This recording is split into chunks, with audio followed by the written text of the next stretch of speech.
All right. Welcome, everybody, to this mini conference, Passing on Religious Identity.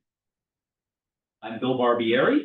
I represent the School of Theology and Religious Studies here at the Catholic University of America, as well as the McLean Center for the Study of Culture and Values. We are some of the sponsors of this event.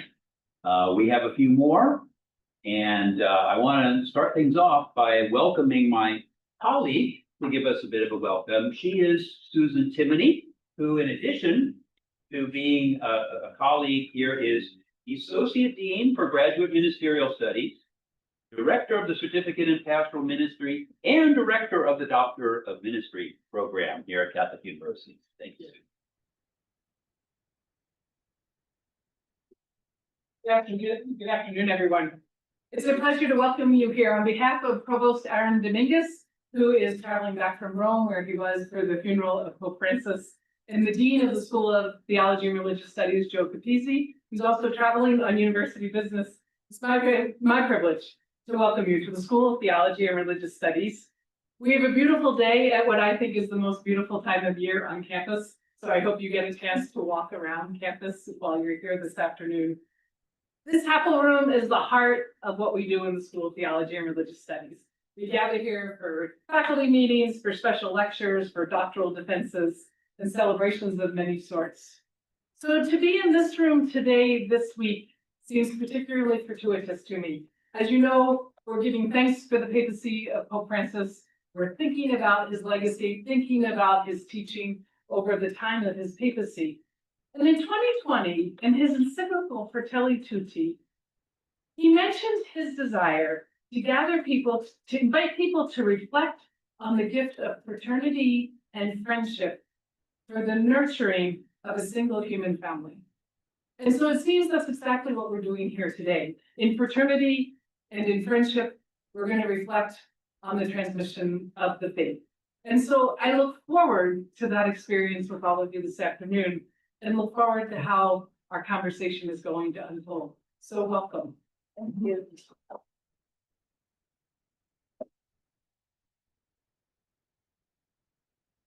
Now, I want to start off the rest of this brief introduction with some words of thanks and credit to Ibrahim Anli and also to his colleague Mehmet Sarakoglu, who runs the Center for Faith, Identity, and Globalization at the Rumi Forum, because they're the ones who have had the idea and been the impulse behind this meeting, this conference. I should note that we had a rewarding conference 3 years ago with the Rumi Forum on Muslim and Christian models of peace building that was facilitated by my colleague here on the faculty, Tim Falkenberg. And we look forward to future collaboration. I also want to acknowledge the WISE Institute for their generous support of this gathering. Now, how to pass on the faith is an existential question for the Abraham faith traditions. Today, even if, as some studies seem to indicate, the rate of religious disaffiliation is slowly leveling off, the next generations of our communities remain lured by the blandishments of consumerism and secularization, and informed by a pathological culture of political partisanship. Part of the challenge is spelled out in the latest CUA Forum Religious Landscape study, which brings us these sobering findings. Number one, in their national study, they found that young adults are far less religious than older adults. Number two, no recent birth cohort has become more religious as it has aged. That's something that we used to count on.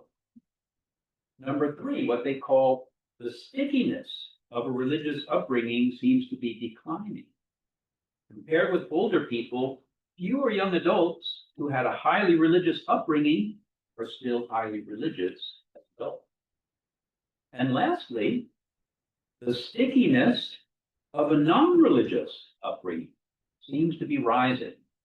So these are some of the challenges that religious communities face today. And for those reasons, it's important for us, for different religious traditions and communities, to pool their insights and experiences as we together go through these challenges. Today, we hope to make just a small contribution to that effort, maybe just a start. We want to promote discussion, bring together scholarly perspectives, the perspectives of practitioners. When I told my wife about the theme of this meeting, she said, well, I hope you have a panel of mothers.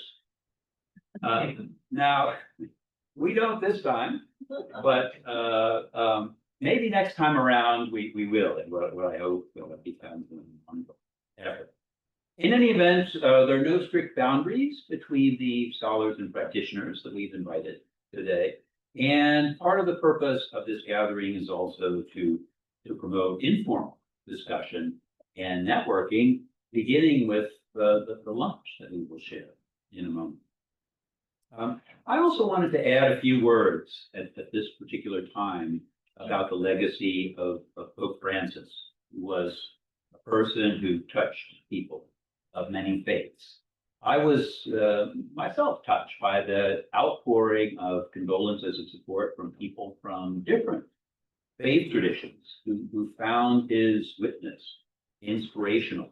He modeled a deep attention to culture and to the need to reach out to the marginalized and to think of faith itself as a kind of field hospital, a place for ministering and serving others. And this set a tone, I think, that is especially important for the challenge that we're discussing today of inspiring young people and strengthening them in their spiritual lives. So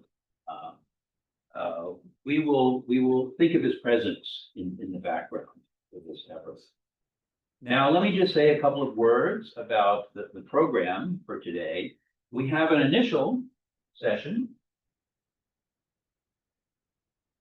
right now where we will invite you to get acquainted with one another. We have box lunches here. I apologize, it's a little bit awkward. We don't have tables, we have seats, but these seats are not fixed to the floor. And the encouragement that I would give you is to take a meal and then join with somebody whom you haven't met before. We have about a half hour to partake, and then we will welcome our keynote speaker for today, my distinguished colleague, Dr. Mimi Shuttleff. I'll come back with a little introduction to her talk. We'll start that at 12:45. This session will run until 1:30, and then we will have what we're calling our practitioners panel in this room. There will be a coffee break after that, and we will continue with another scholars panel at 3:30 and wrap things up at that point with some closing remarks from my colleague, Ibrahim. And then we will move on over in the evening, and you're all invited, of course, to dinner as well in the Pryzbyla Center across campus. So with that said, let us break for our meal.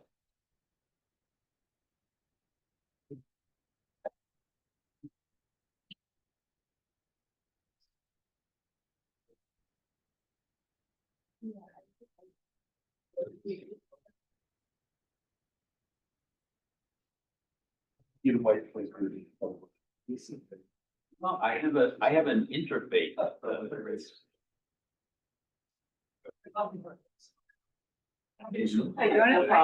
Okay.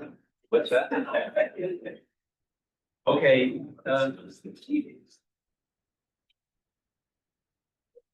Some of the food is marked halal. It's all kosher.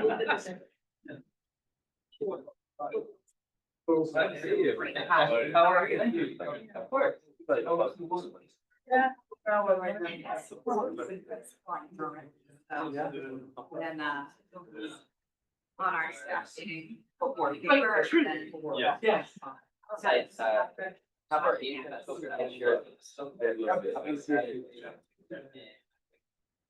Find the gate. The rest of the Saturday. We're basically. I am. Here.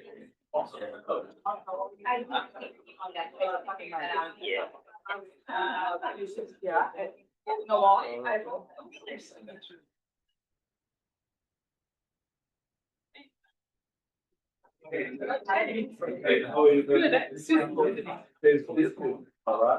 Very nice to meet you. Okay.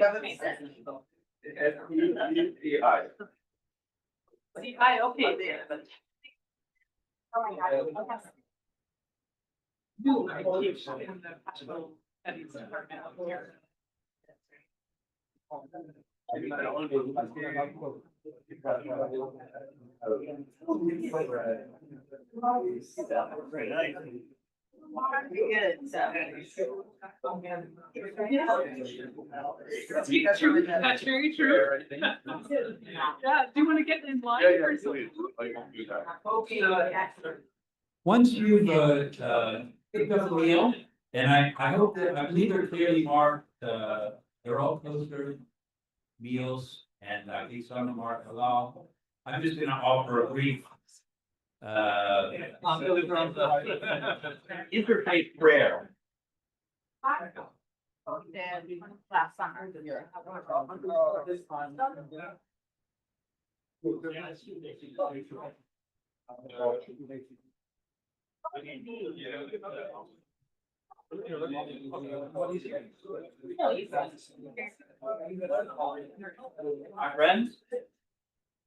My friends.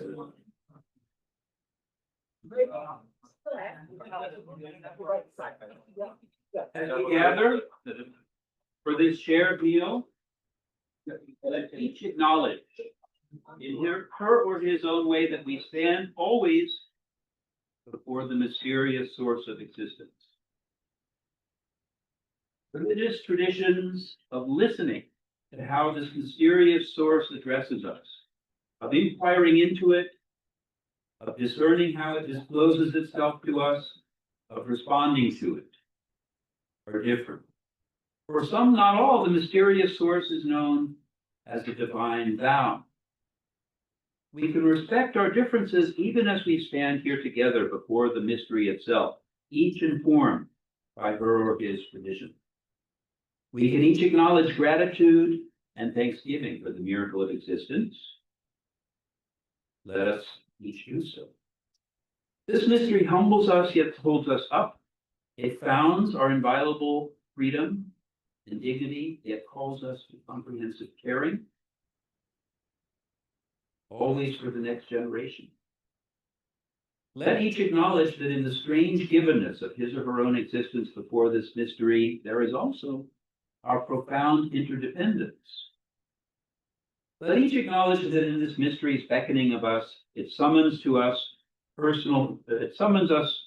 to personal virtue. There's included in our common need to create a social order that is wise, creative, just, and caring, one that is not closed, not sealed in upon itself, but is itself open, responsive to, and even expressive of the mysterious source of all of us. Let us take just a moment to give thanks in silence in each other's presence.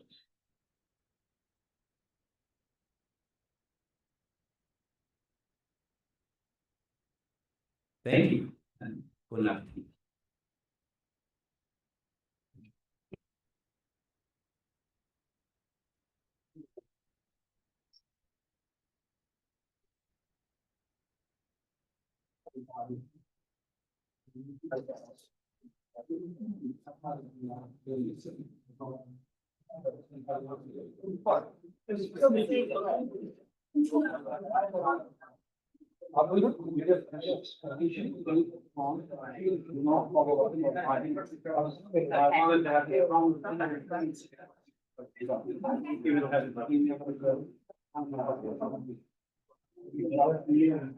Of course. And I'm the flow by the APA impart that we had.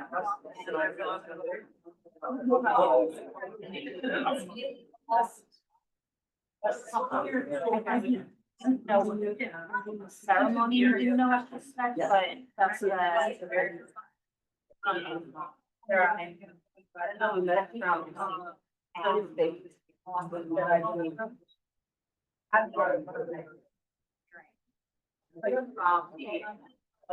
So, and then it was possible to have a conversation.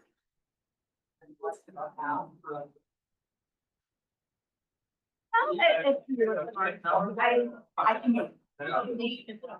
Right now, right now,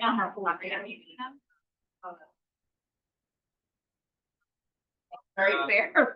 Wife has made it very clear. Having his anniversary vacation as they should. Right.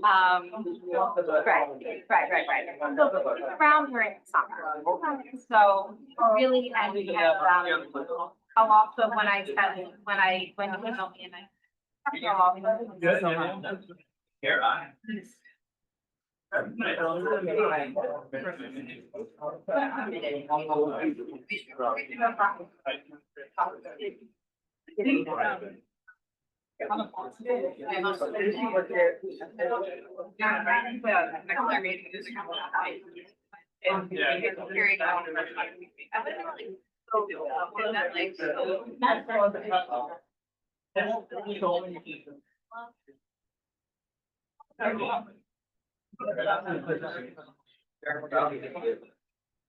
I think that.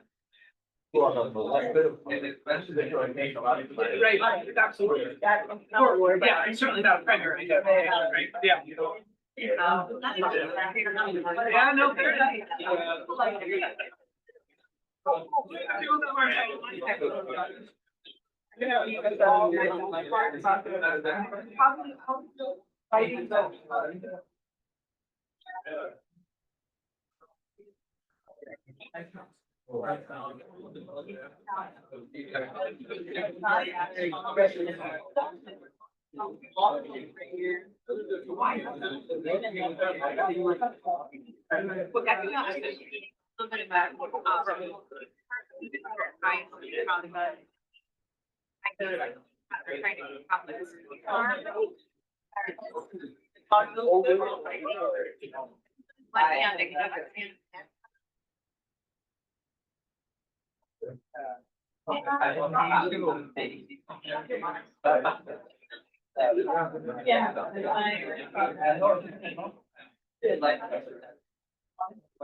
Well, I don't say, certainly not, although I would say, but many of our students, we were talking about it.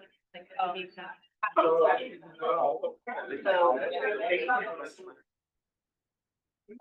been and me, I'm a little bit.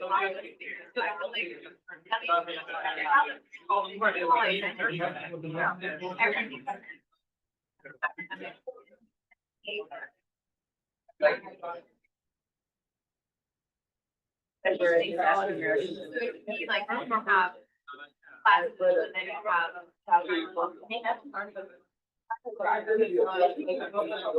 classes and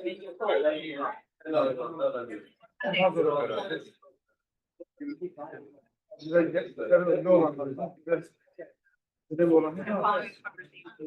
Following conversation. Financial, you'd say maybe. And should I use it? So your first speaker, I don't know. I think you would.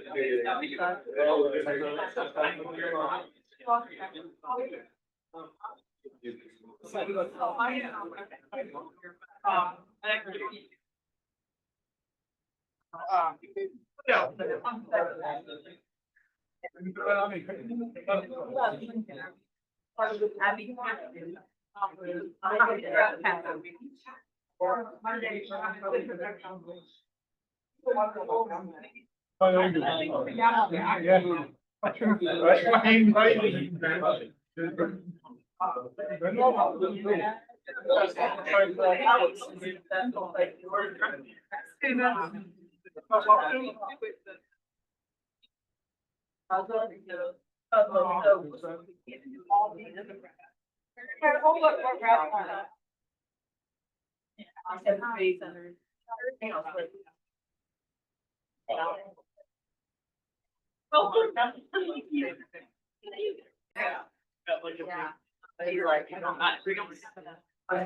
We're going to keep things moving here. So it's my great pleasure to get to introduce a longtime colleague of mine and our keynote speaker for today, Dr. Marilyn Mimi Schutloffel has been a leader in the field of Catholic education and education generally for decades now. She has a doctorate in educational administration and research. It would take me too long to go through her whole resume, but I want to pick out a few snippets that just give an idea of why she's the perfect speaker for our gathering today. She has taught at all levels, including serving as a grade school principal at a Catholic school. But of course, she was also a professor of Catholic education for many years, now emeritus here at the university. She is the founder of and leader of the Institute for Catholic School Leadership at St. Paul Seminary. She's done work on a range of topics, but one of her key topics has been Catholic identity itself. We go with our title for today. Another area in which, as some of you have already seen, she's been working is this contemplative leadership in Catholic education. She also works on issues like retention education leadership. She received the President's Merit Award of the National Catholic Educational Association, as well as numerous other awards. She's been active internationally as well, so she brings a global perspective to our topic, and I think, as we'll hear, has given not only deep thought to issues concerning Catholic formation and education, but also looked at these issues in other national and cultural and religious settings as well. One final thing that has made her near and dear to my heart is that for a number of years, she was our campus director for our service learning program, where she trained our faculty, including myself, to help students get out there and work with people in the community and make that a valuable experiential component of their education, much in the way I think that Pope Francis has been encouraging it. So without any further ado, let us please welcome Dr. Mimi Schutloffel.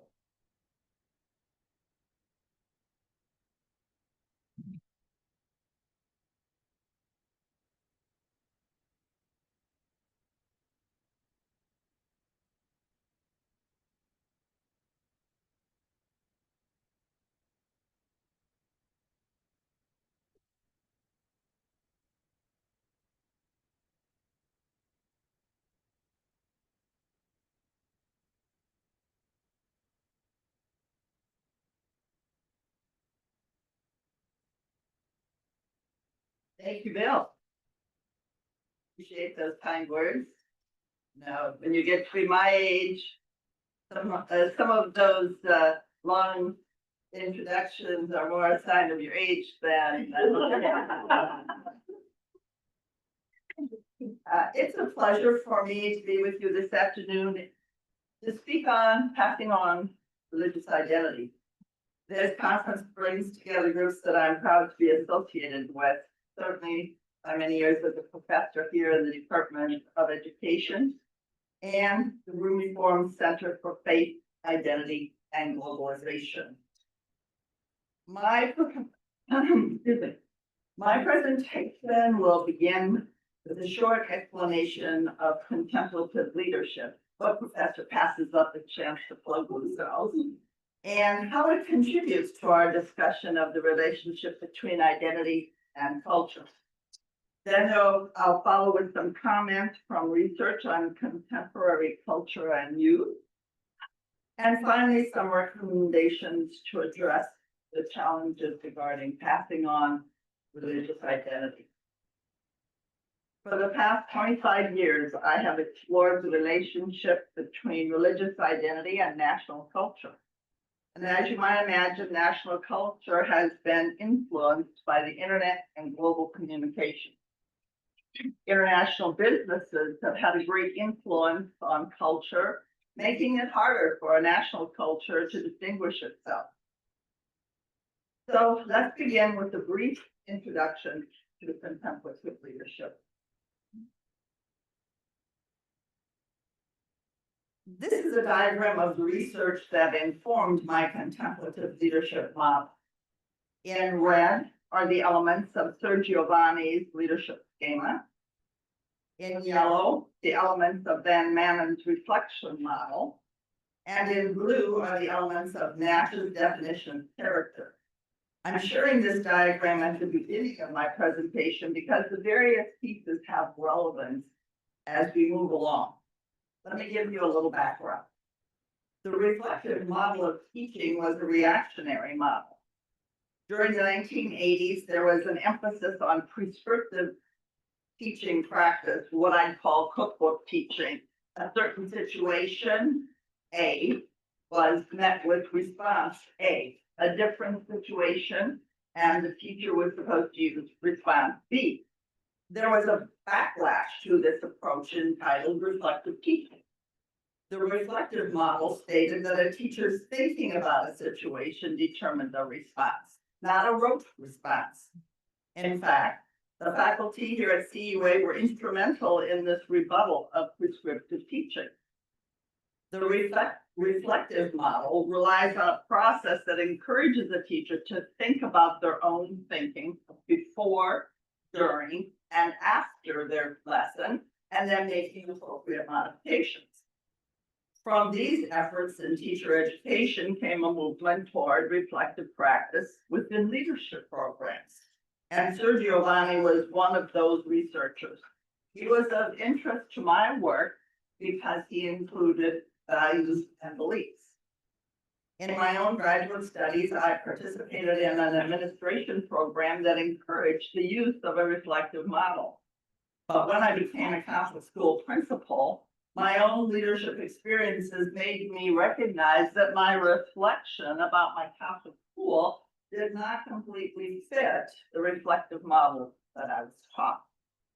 In fact, my graduate school model did include an ethical dimension, but obviously, because it was a private institution but not Catholic, did not include the implications for Catholic or faith-based school culture. That revelation, including my teacher experiences, was the moment when I began to develop contemplative leadership. This was a distinctive leadership model. Following my stint as a principal, I came to CUA to direct their Catholic school leadership programs, where I worked with some of the initial creators of the reflective model for teacher preparation. This environment supported the development of my contemplative leadership concept. So that's the prelude to what I'm going to talk about today. While the elements of contemplative leadership will emerge in my presentation, I want to begin with a focus on Nash's community elements in his definition of character. Each community has a culture that shapes an individual member's identity. So what is culture? Sociologists have created numerous definitions for culture depending on the parameters. This diagram is one that I find useful as it includes what I have found in my research to be important elements of culture. As you can see, religion is an element of this definition.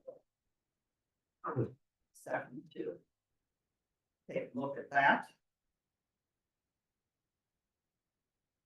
There's a great deal of emphasis today on workplace culture. Oftentimes there's a discussion around hiring a new leader so that there's a change in the culture. We hear that the new owners and coach for the Washington Commanders have changed the culture.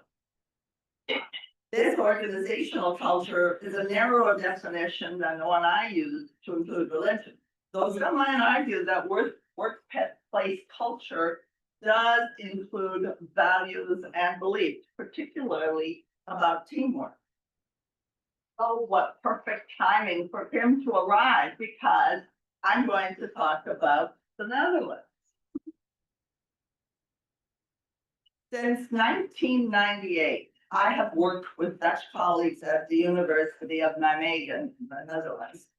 This slide shows a unique cultural experience we had with these Dutch friends. Excuse me.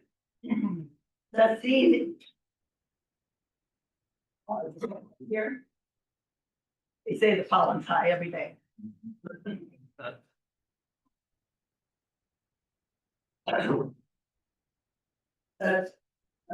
This slide shows a unique cultural experience. The scene includes the grandparents, parents, the grandchildren, all singing happy birthday to my husband to celebrate his birthday.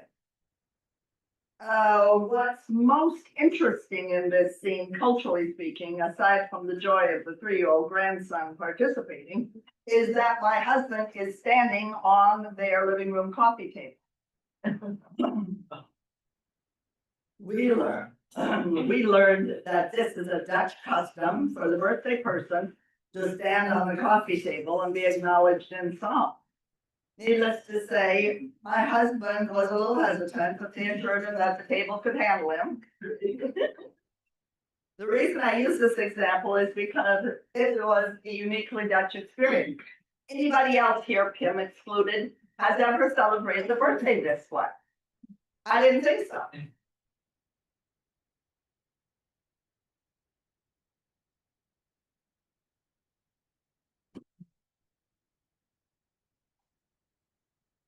I have one here. Thank you. Keep very nice for all that. Factors that influence or shape identity. And so here we see that culture, which is a very broad community, even bigger than national culture, can influence an individual's identity. This includes, as the diagram shows, the influence of religion. One important point I want to make from this particular diagram is that no single item completely shapes a person's identity. There's a web of interaction, and this will be important as we continue our discussion.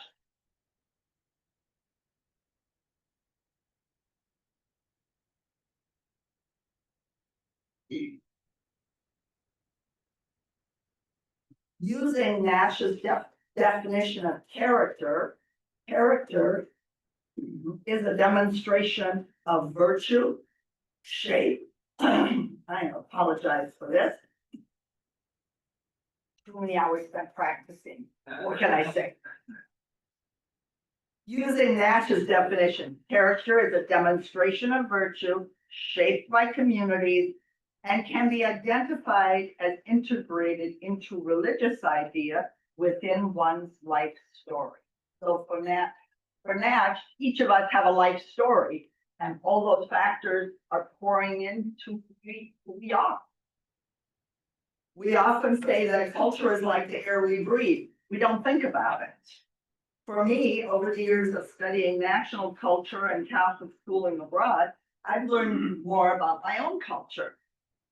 On one occasion, while staying at a hotel in Amsterdam, I returned to my room to find a message under the door. The headline was, American Cultural Event. I was intrigued. While reading the rest of the memo, I realized that the hotel had prepared a meeting room to broadcast this important American cultural event, the Super Bowl. I had never thought about the Super Bowl that way until I was outside of my own culture. In the broadcast room, I was amused to see a conglomeration of American snacks and food, but fortunately, Dutch beer.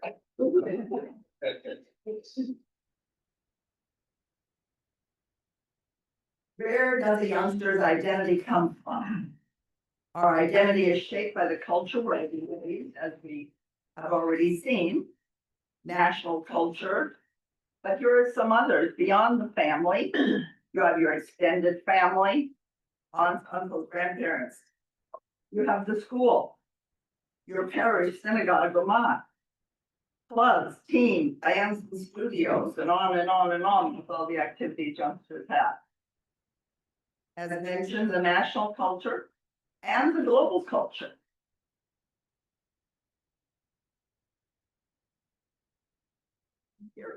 Here's a little story to make my point. I remember one occasion when I was principal. I had been at a diocesan meeting that day. When I returned to campus, the students were on the playground at recess. One little second grader ran over to where I parked my car and said assertively, Dr. Mimi, you're going to be mad. My thought was, good grief, what happened? I stopped across the playground to find the teacher on duty and get the entire story and learn about its resolution. In fact, I was not very happy about the situation when I learned that an older student had been teasing a special needs student. Later in my office, I used Van Manen's reflection model. How did that student know I was not going to be pleased? I was embarrassed to hear her describe me as mad. I had to reflect on my behavior. How could I better communicate what message I wanted her to receive? The message I wanted her to hear was more constructive, such as, we're compassionate to all through the virtue of charity. Apparently, she was well aware of my beliefs and how I would handle a situation like that one. And my behavior after returning to the building confirmed her appraisal. That young student was conscious enough of the school community culture to know how it should be applied and when it was not. As the organizational saying goes, culture eats strategy. Sir Giovanni's leadership model acknowledges that beliefs and values, the heart of culture, are powerful and shape decisions. Reflection reminds us that we send messages by our actions, but maybe sometimes not the ones we intend.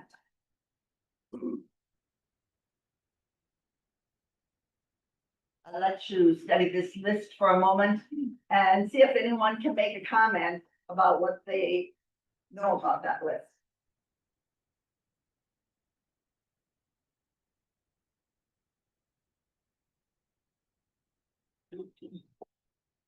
Well, be brave. You don't want me to have to call on people. Got some biblical names. That's true. There are biblical names. Where in here? A lot of saint names. A lot of saint names. At a Catholic Christian baptism, and that's an initiation rite, children are given their name. The name often has a symbolic meaning. These are saints or biblical names. As Van Manen would say, the choice of names sends a message about who we are and what we believe, what we value.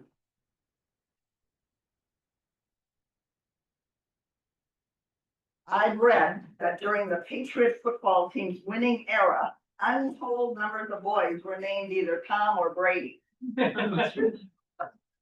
Here again, this sends a message about their family's loyalty to a team, about part of their identity.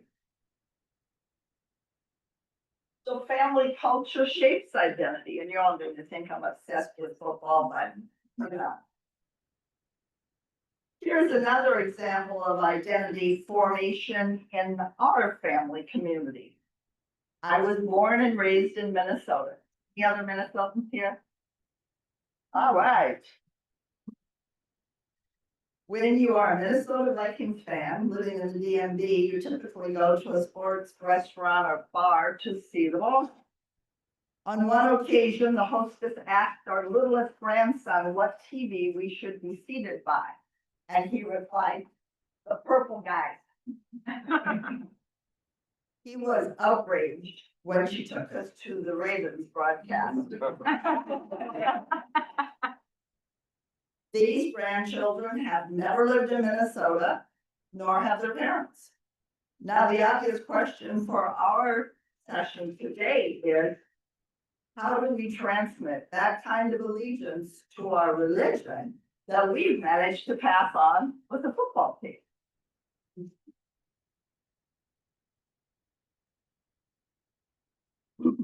I have tried to demonstrate in this slide the relationship between culture, identity, worldview, and decision. Worldview can be described as the lens that we use to interpret the world.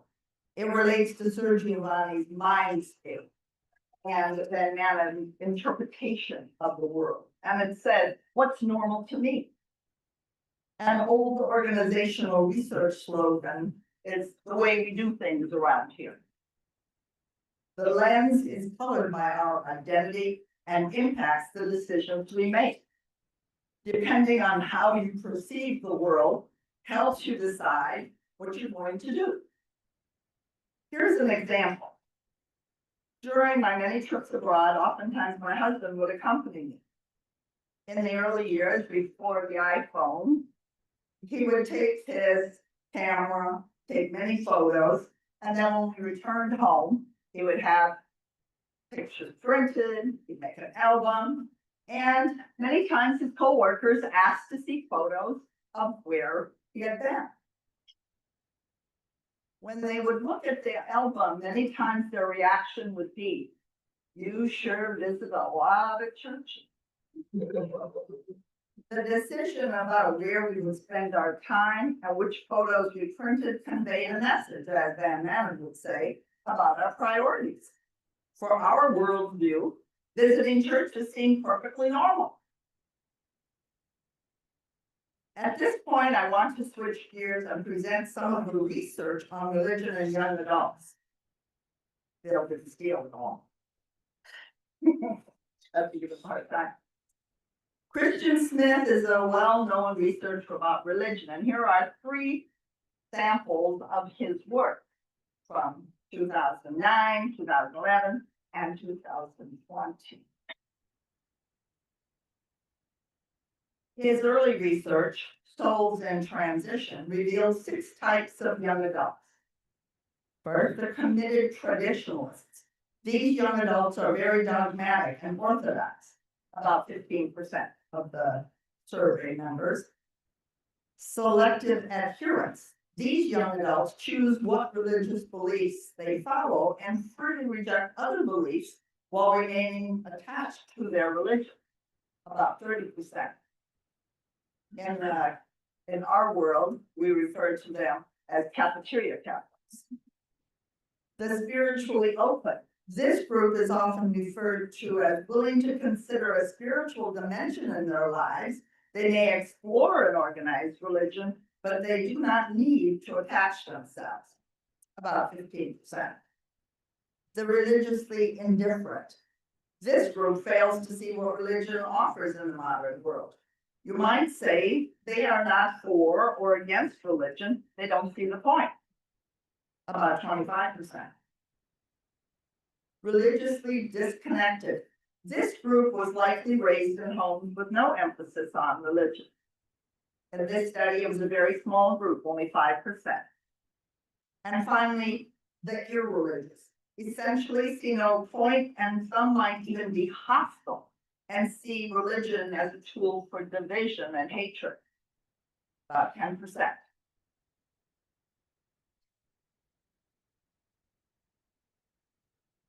In 2011, Smith conducted another study on the same age, 18 to 29-year-olds, and it's pretty discouraging results. Moral individualism characterizes the group. I get to decide what's right and wrong for me, and I let other people decide what's right and wrong for them. They tend to be captive to consumerism. Materialism or wealth leads to the good life. A little aside story, because it struck me many years ago. I was a practicing school counselor in a middle school, and I was doing a session with what we would call a preventative session, trying to get youngsters to think about their future and how their studies impacted. And so I said to the class, so what do you want to be when you grow up? What do you want your life to be like? One little guy raised his hand and he said, I want to get through middle school. I want to graduate high school. I want to go to a very good college because I want to get into a good university and get a good job so I can join the best country club. It was hard to argue with his line of thinking, except that is that really what you want to be the motivation for everything he does between now and then. The next characteristic, intoxication and false feelings of happiness. A lot of excess drinking and drugs as part of socializing. The shadow side of the sexual liberation. Learning the hard way that one night stands do not lead to satisfying relationships. Civic and political disengagement. Uninterested in joining fraternities, sororities, or even beyond graduation, typical groups. The famous text by Robert Putnam, Bowling Alone. Don't want to join the league, don't want that much commitment. Like bowling alone. This 2020 book will be addressed as we go along, but I'm going to take a step backwards in time and talk about Colleen Carroll's book from 2002. Her book was about what she called the new faithful, very orthodox, but very committed, but a very small group. At that time, 28% of the same age group that Smith later studied, 18% attend weekly services, and 14% consider themselves very religious person. This group would probably be the same group as Smith's committed traditionalists. Carroll's premise was that hopefully this group would have an influence and grow, but nearly 25 years later, we see that that has actually not been the result.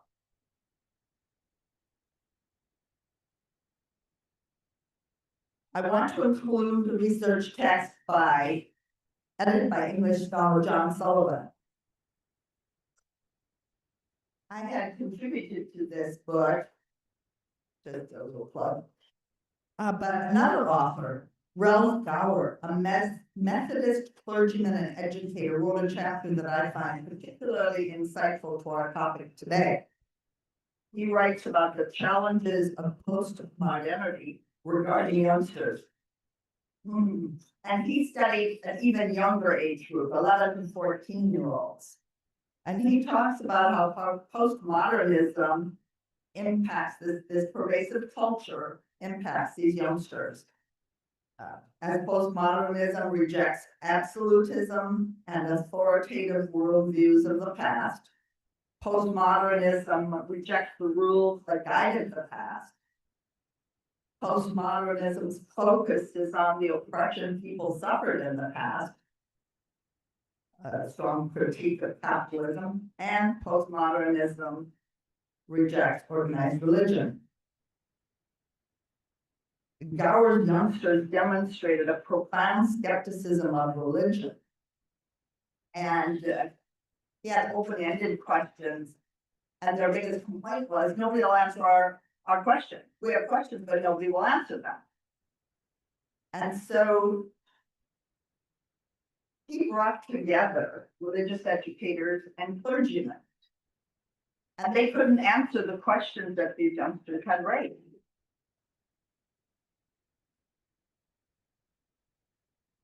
As an aside, I began my career as a middle school teacher, and much of what Gower describes fits my experience with that age group. They question the behaviors and beliefs of the adults around them. They abhor hypocrisy, and they see it in adults around them all the time. They live in a consumer-oriented world.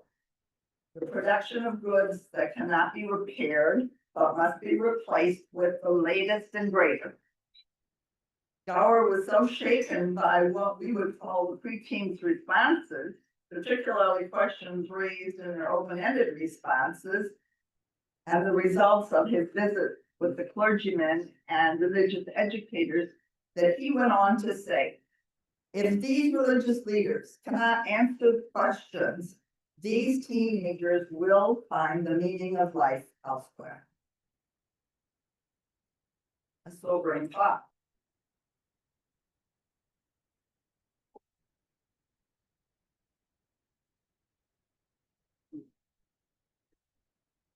Many of you are probably familiar with the Pew Research Center's religious studies.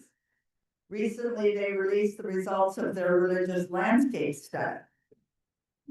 These are also findings from the 18 to 29-year-old age group, saying that they're not actually switching religions, they're leaving organized religion. Their emphasis is similar to three of Smith's young adult groups: religiously indifferent, religiously disconnected, and irreligious. According to the Pew study, the fastest growing group due to switching is disaffiliated. Perhaps Gower's research on an even younger age group is giving us an explanation to why these young adults are becoming disaffiliated with organized religion as soon as they're out of the home.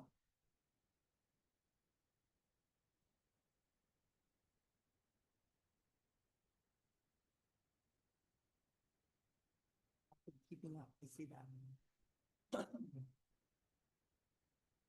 Some positive news.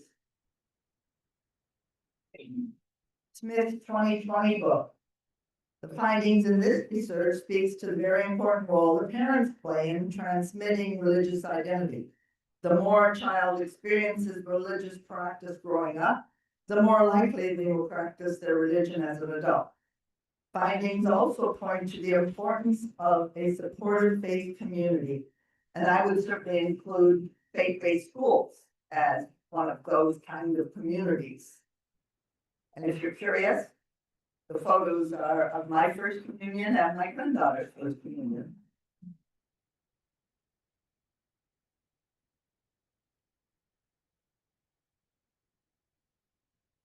So now what I want to borrow from contemplative leadership are some basic principles regarding passing on the faith.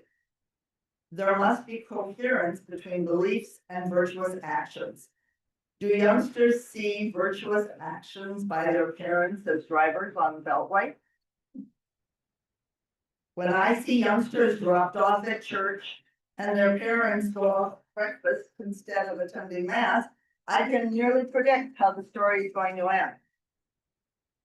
Once they leave home, they will model their parents' behavior.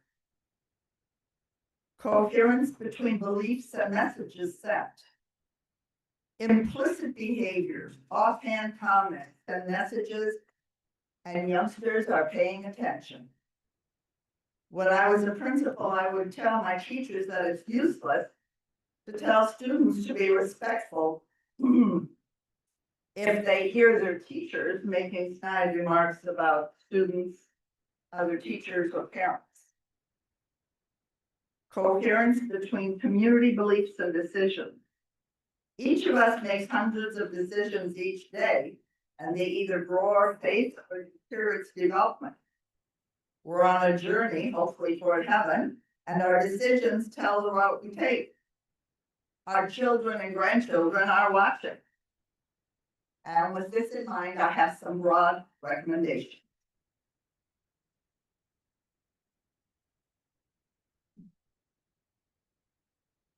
First, dialogue with love.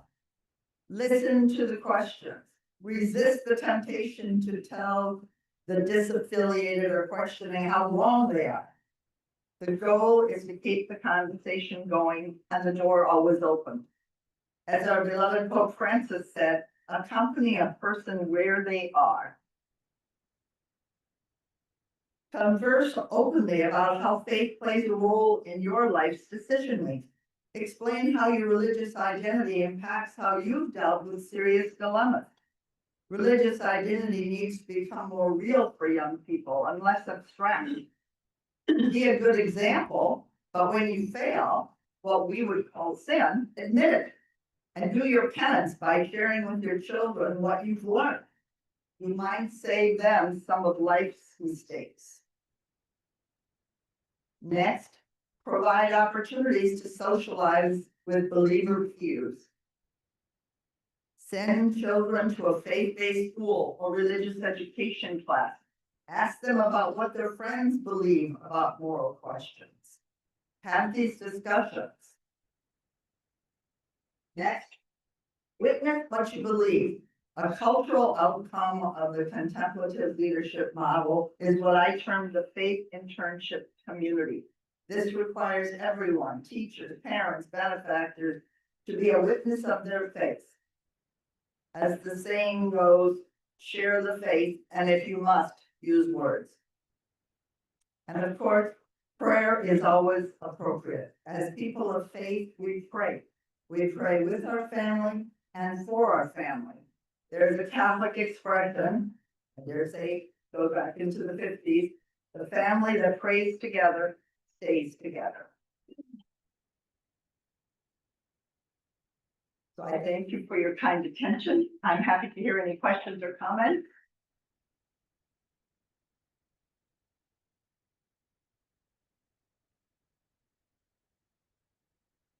And when I mentioned the faith internship, the new publication for the Center for Faith, Identity and Globalization has just published it, so I thank them for that. What does that mean, faith internship?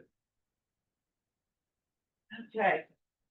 Well, we all know what an internship is in the traditional sense. Someone, a beginner, goes and spends time with a master, someone who knows how to do something. We usually associate it with a trade, but we had our student teachers were in an internship.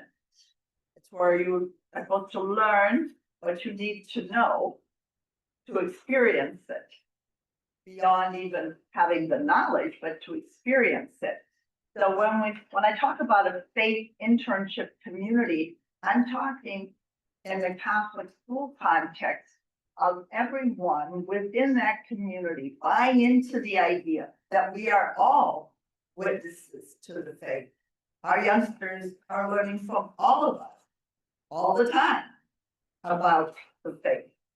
And this is beyond what they might learn in religion class, the knowledge base, if you would say, but it's more about experiencing it. Does that help? Yes, ma'am. How young do we need to start? I mean, I'm concerned that between 11 and 14, we're already, the percentages are so low. Is this like from babyhood, birth, basically? I would say as soon as they're old enough to be aware of the world around them, which is pretty young, they are experiencing all kinds of things when they are very, very young. And if you remember the slide with the crying grandbaby holding the little purple Viking ball, he was about, 8 months old and we were already indoctrinating him.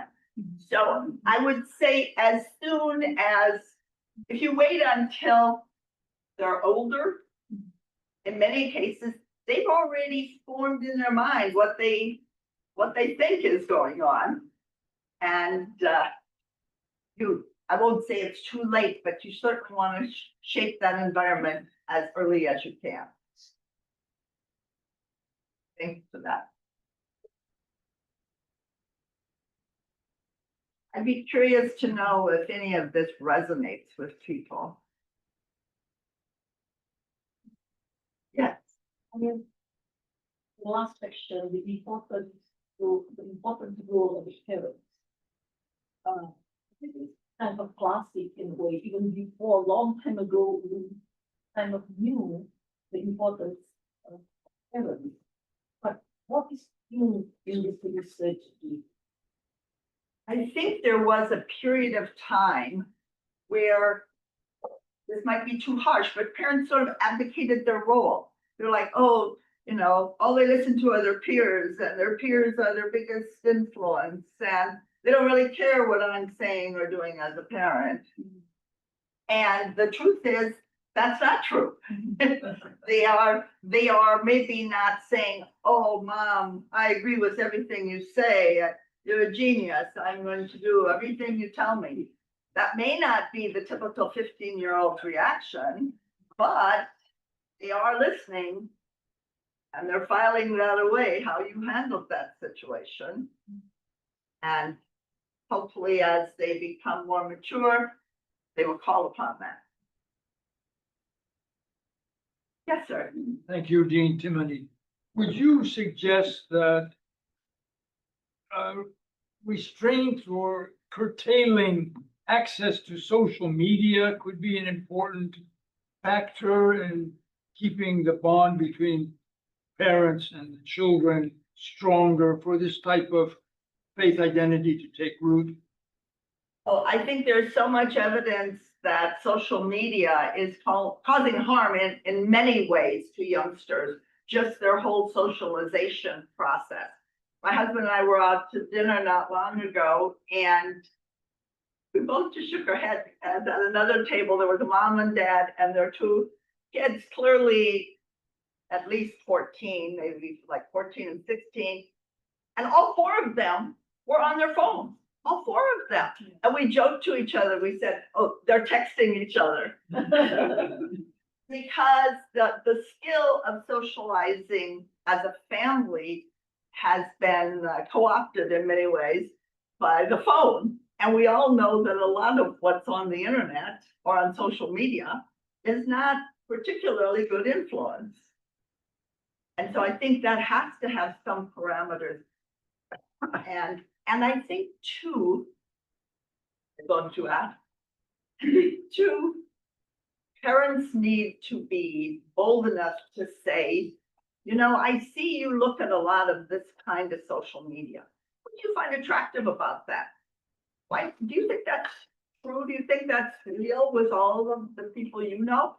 Try to open always that door of conversation, always to keep the dialogue, as Pope Francis would say, the dialogue going, because then when a youngster reaches that point where they might question what they're being fed, then they might feel comfortable enough to come to you and say, this is what I'm seeing.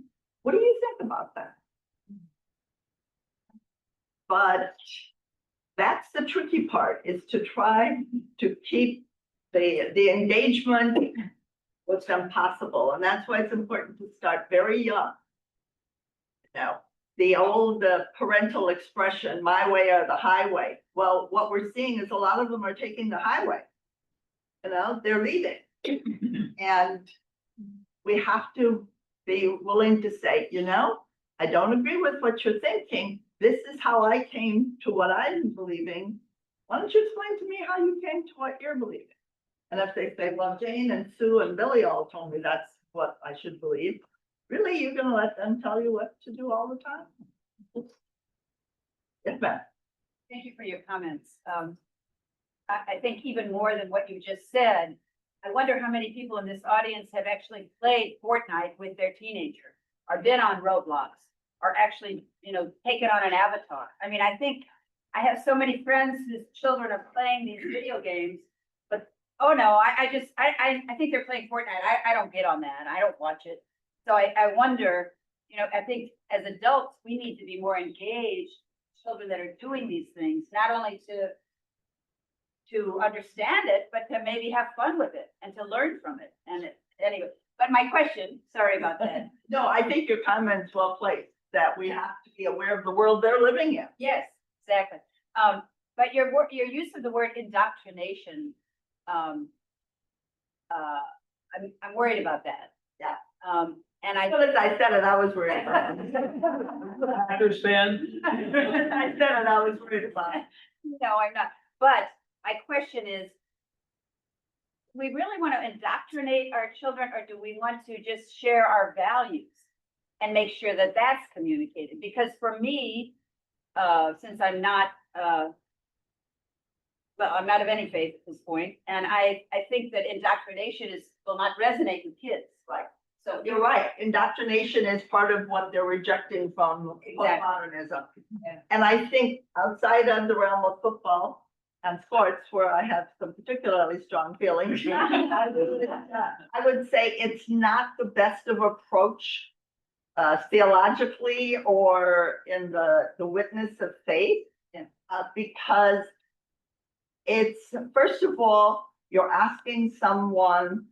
And when youngsters are small, they may do this. If you studied moral development, when they're young, they live in pretty much a black and white world. So if you reinforce that black and white world, that works for young children.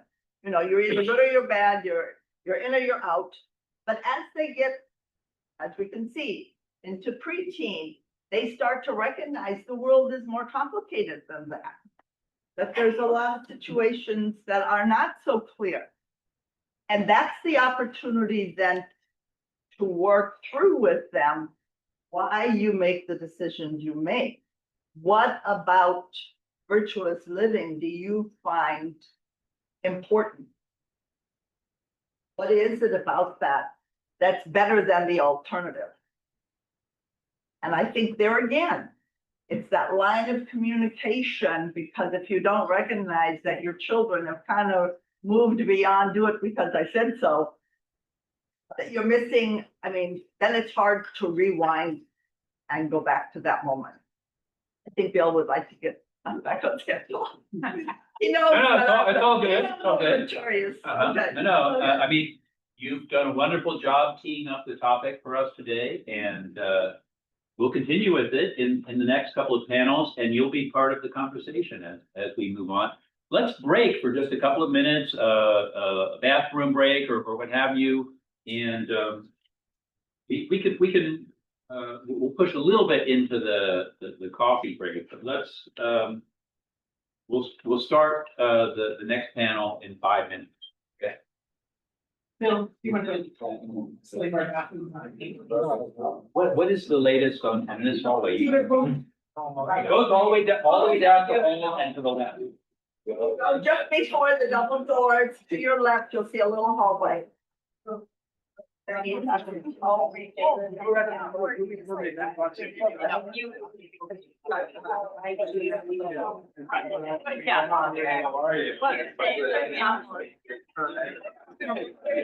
know we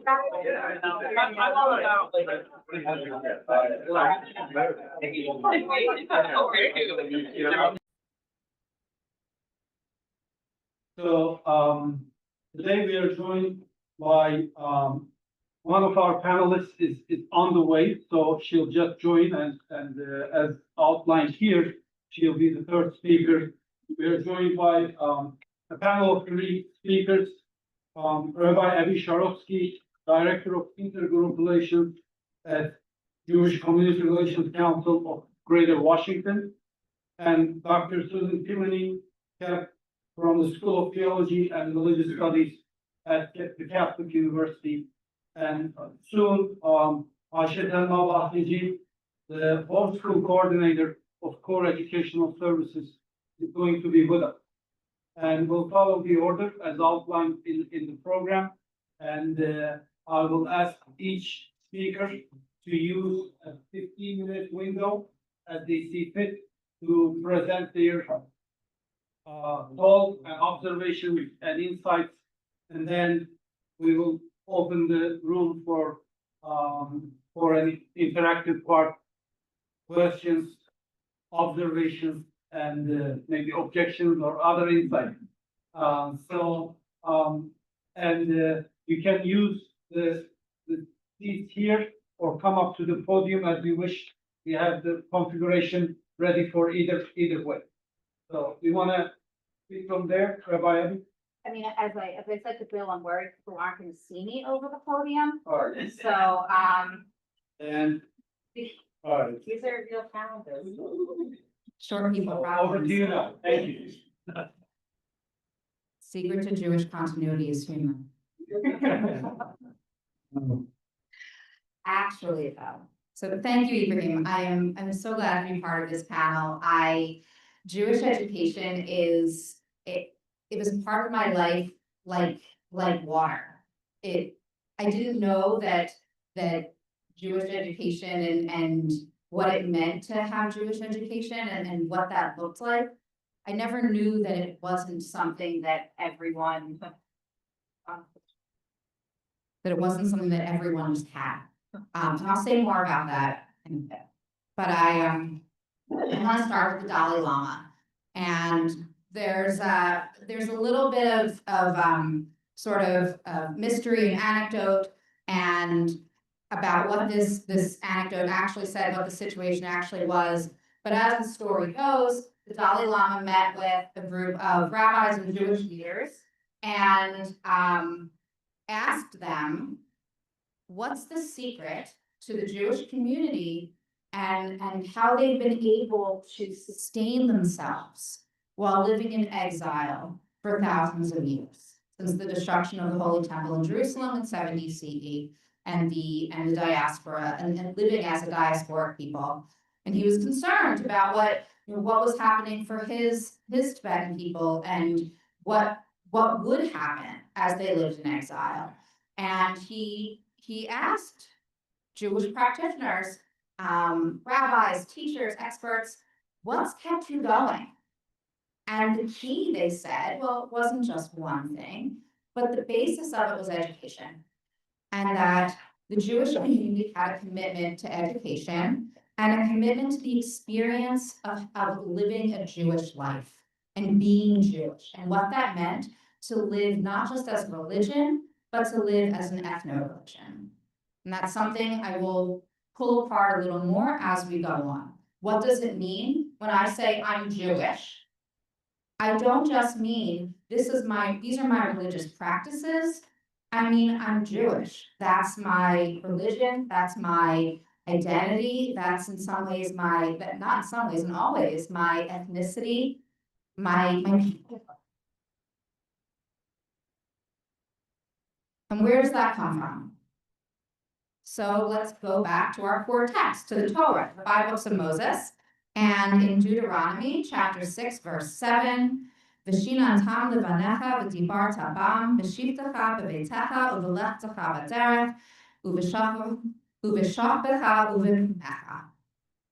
Impress them upon your children. Recite them when you stay at home and when you are away, when you lie down and when you get up. So what the them is the law, and this is a key text that is said 3 times a day in the Shema, in our sort of an ongoing declaration of Jewish belief and identity. And it's this core belief of you shall understand this teaching, and not only shall you understand it, you need to live it, and you need to teach it to your children. And when are you going to teach it? All the time. When you're out, when you're in front, when you're in the public, when you're at your home, when you're getting up, when you're going to bed, there should be something Jewish throughout the day. So that's how I grew up. My parents are both in some ways Jewish educators. My mother formally has a degree in Jewish education, as do I, has worked in Jewish educational settings her entire life, and the entire lifespan through early childhood through adult. My father was a youth director and youth group leader when I was a small child.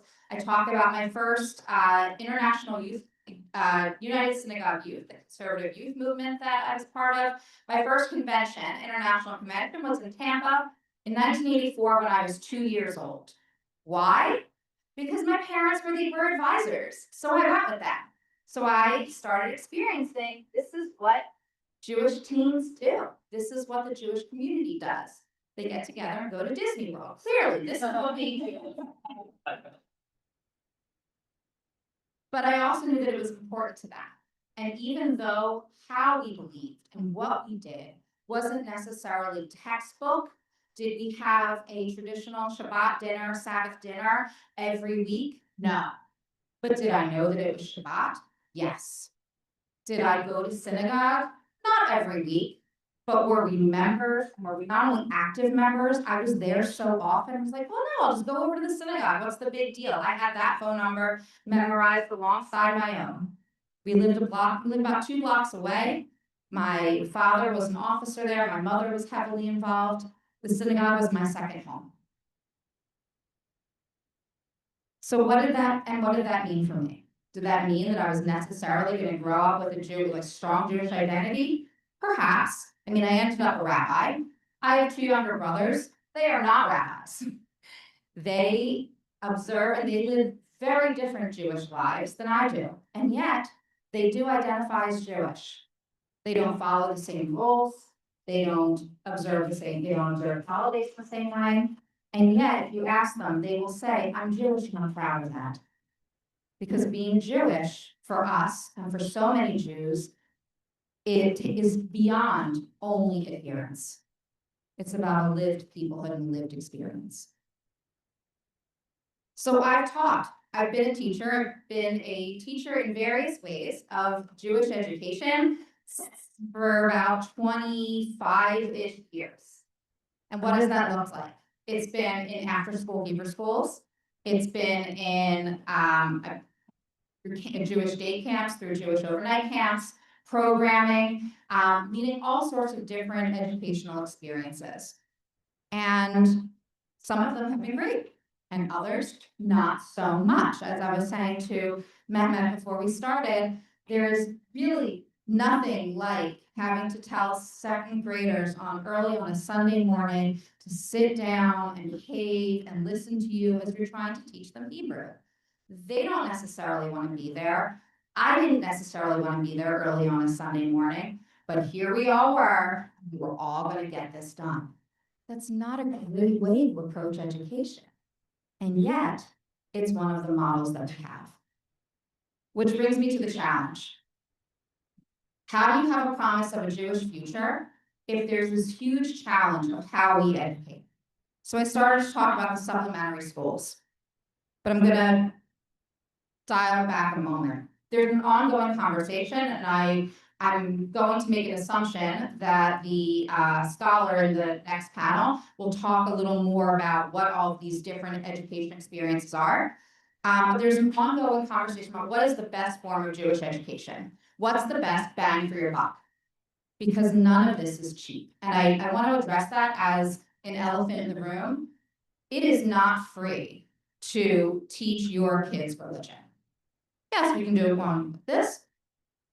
But when you look at all the other aspects to it, private school, et cetera, it can be very expensive to give your children a religious education, especially in the Jewish community. Day school, Jewish day schools are an incredible option for those who can afford it and for those who have children that do not have various special learning needs. I say that from my own experience as a parent whose child was asked to leave a day school because of his learning needs. These are all my opinions, by the way. So we look at supplementary schools, or an after-school model, or a Sunday morning model. Those are accessible, they're affordable, and How in the world are we supposed to teach thousands of years of Jewish peoplehood and Hebrew and law in 4 to 5 hours a week? That's an impossible task. And keep kids interested after a long day at school or early on a Sunday morning. Impossible task. Which leads me to my personal favorite, experiential education. What does that mean? It's the focus of my master's degree, experiential Jewish education. And it's experiencing what does it mean to have education and what does it mean to have Jewish educational experiences in a variety of ways and in a variety of spaces. A lot of that is camp and camp, youth programming, extracurricular programming that is infusing Jewish identity, knowledge, Jewish texts, all sorts of areas of learning outside of an in-the-box classroom. So my husband and I made the decision that our investment in Jewish education was going to be in the Jewish academy system. So my children and most of my paycheck goes to my children's overnight camp. So they attend a Ramah camp. So Ramah is a national camping movement. They go to one in the Rockies. They're there for 4 weeks. My son has been there for 4 weeks the last 2 summers. My daughter is now going to go for 4 weeks as well. She went 2 weeks last summer. And when they are there, they are immersed in Jewish life. They have prayer every day. They have Jewish learning opportunities every day. They are saying the prayers before and after meals. They are an entirely Jewish bubble. They're also hiking through the Colorado Rockies. And they are learning how to care for animals, and they are playing sports, and they are singing, and they are dancing, and they're doing all these things they love with all of these Jewish values. So they're not only talking about how do we care for animals, they're also learning the Jewish value of why must we care for animals. The camp practices the leave no trace model, hiking. So they're learning that principle along the Jewish principle of Bal Tashlit, do not destroy, care for the planet. And through that, it teaches Jewish joy. I believe that Jewish joy and the love of what it means to be Jewish is how my family, how I as an educator, how I as a rabbi choose to approach Jewish and religious education, that challenge. So I grew up with a lot of time devoted to Holocaust education and understanding Israel as the answer to the Holocaust. I will be the first to say it gave me very painful view and at times traumatic view of why I needed to hold on to my Jewish identity. And yet, it gave me a strong view of why I needed to hold on to my Jewish identity. I just didn't have the tools to know how to hold that tension. But growing up in the 80s and 90s and early aughts, we were hearing still firsthand from survivors of the Holocaust. And we were starting to hear from their families as well, their adult children. And we're being educated by survivors and the children of survivors. And this idea of Jewish joy, that was a luxury that we just did not have. Jewish schools and programs were meant to create Jewish families and focused on progeny. I was told, you're going to this youth group and you'll meet a nice Jewish boy. So that way you can have a nice Jewish family with lots of Jewish children. So I did meet a nice Jewish boy. I do have a Jewish family with Jewish children, but there was a whole lot of trauma along the way. And how I carried what I felt was my personal responsibility. And what does it mean to have to replace those who were lost in the Holocaust? I am not even going to touch on what that meant for how the American Jewish community approached Israel education. But I really hope that that Benji, who's on the panel next, will be able to talk about that. So today I teach joy. I teach about pluralism and the role of what does it mean to have machloket l'shem shamayim, holy arguments for the sake of heaven. And then Jewish education is lifelong. It doesn't end after your bar mitzvah. And that the more adults who engage in Jewish education enjoy it, it becomes a part of the lived experience. You need to keep it going. So have I succeeded? Have people around me succeeded in passing down religious identity? It depends. If we're looking at observance, cultural identification, peoplehood, my parents question whether or not they succeeded. After all, I'm a rabbi, but my brothers don't have a strong connection. Personally, I think they succeeded because I think it means a lot of different things to pass down Jewish tradition. And having pride and being willing to be open about being Jewish in this day and age, that's huge. Last May, just about a year ago, we celebrated my son's bar mitzvah. It was incredible. I'll show you pictures. No, don't worry, it's fine. If I put together a slideshow, it was going to be all pictures of my kids. So I'd be happy to show it at another point.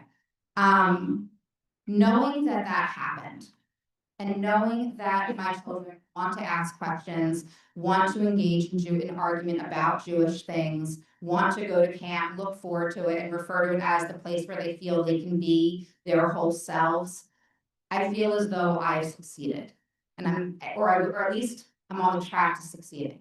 But I also know that it's not just because of me being a rabbi. It's because of the network that we chose to engage in. It's because of the camp that we chose for our children to go to, the synagogue that we chose to belong to, families that we engage regularly for different holidays, and that this isn't only about us. We have to be part of a larger community in order to consistently be Jewish, live Jewish, and do Jewish. Thank you.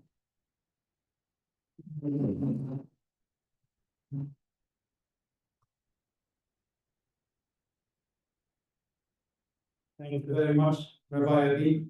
I didn't know, well, with the community, it runs very deep. I didn't know it ran that deep in your family, this idea of Jewish education. And thanks for sharing your insights, some of which apply to the universal dynamics of teaching religion, passing down religious identity, and some of them very in huge nuance address the particularities of the Jewish experience. And this idea of lived peoplehood, I think that's very unique. As a matter of fact, we are talking about this idea of traditions blended and weaved into the individual life, family life, communal life, with elements of joy and memory, and a significant part of which is not joy. So it's really a very unique blend with much to learn from. And also thanks for highlighting really very contemporary practical realities, including the financial component of the larger picture for those families who are concerned. That's another thing, and maybe we need to bring inside some education economics perspective into that conversation. And last but not least, I personally attest to the incredible impact of camps and retreats as a parent myself. And I think that's a shared conviction across the board. These are very important experiences, not in terms of their ability to focus, but they travel with the individual for the rest of their life. They are strongly owned. So thank you very much. And now I'll turn to Dr. Susan Timoney for her remarks. Do you want to use that seat over there? All right. Okay, please. Good afternoon, everyone. It's a real pleasure to be able to offer something to our conversation this afternoon. I teach pastoral studies here at Catholic University, particularly pastoral leadership courses in our seminary program. And so the focus of my remarks are going to be on the parish community, and then two groups within that parish community who I think we have neglected in terms of their ability to be witnesses and transmitters of the faith.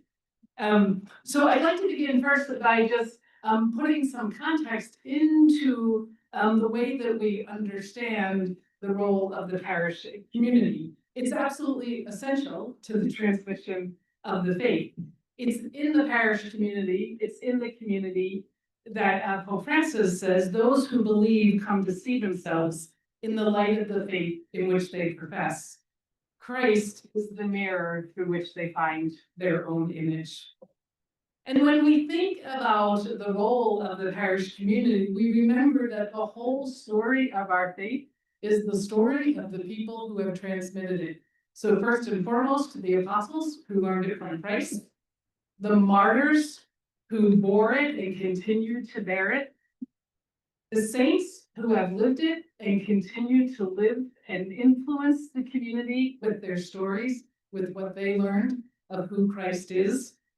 Interestingly, this past weekend in Rome was to be the canonization of one of our newest saints, a young man named Carlos Acutis, who was a teenager, who was a fan of online gaming, among other things, and hundreds of thousands of young people were coming to Rome for his canonization and also for a youth festival.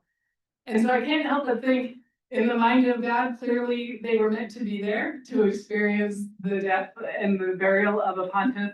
And what will that teach them about the faith, that experience they've had that was completely unexpected?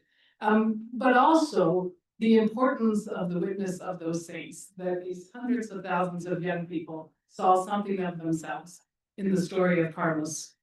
Fathers and doctors of the church who transmit the faith brilliantly in their writing and teaching. Missionaries who proclaim it with passion and incessantly. Theologians who help us to understand it better. Pastors who can serve it with zeal. And parents who nurture it.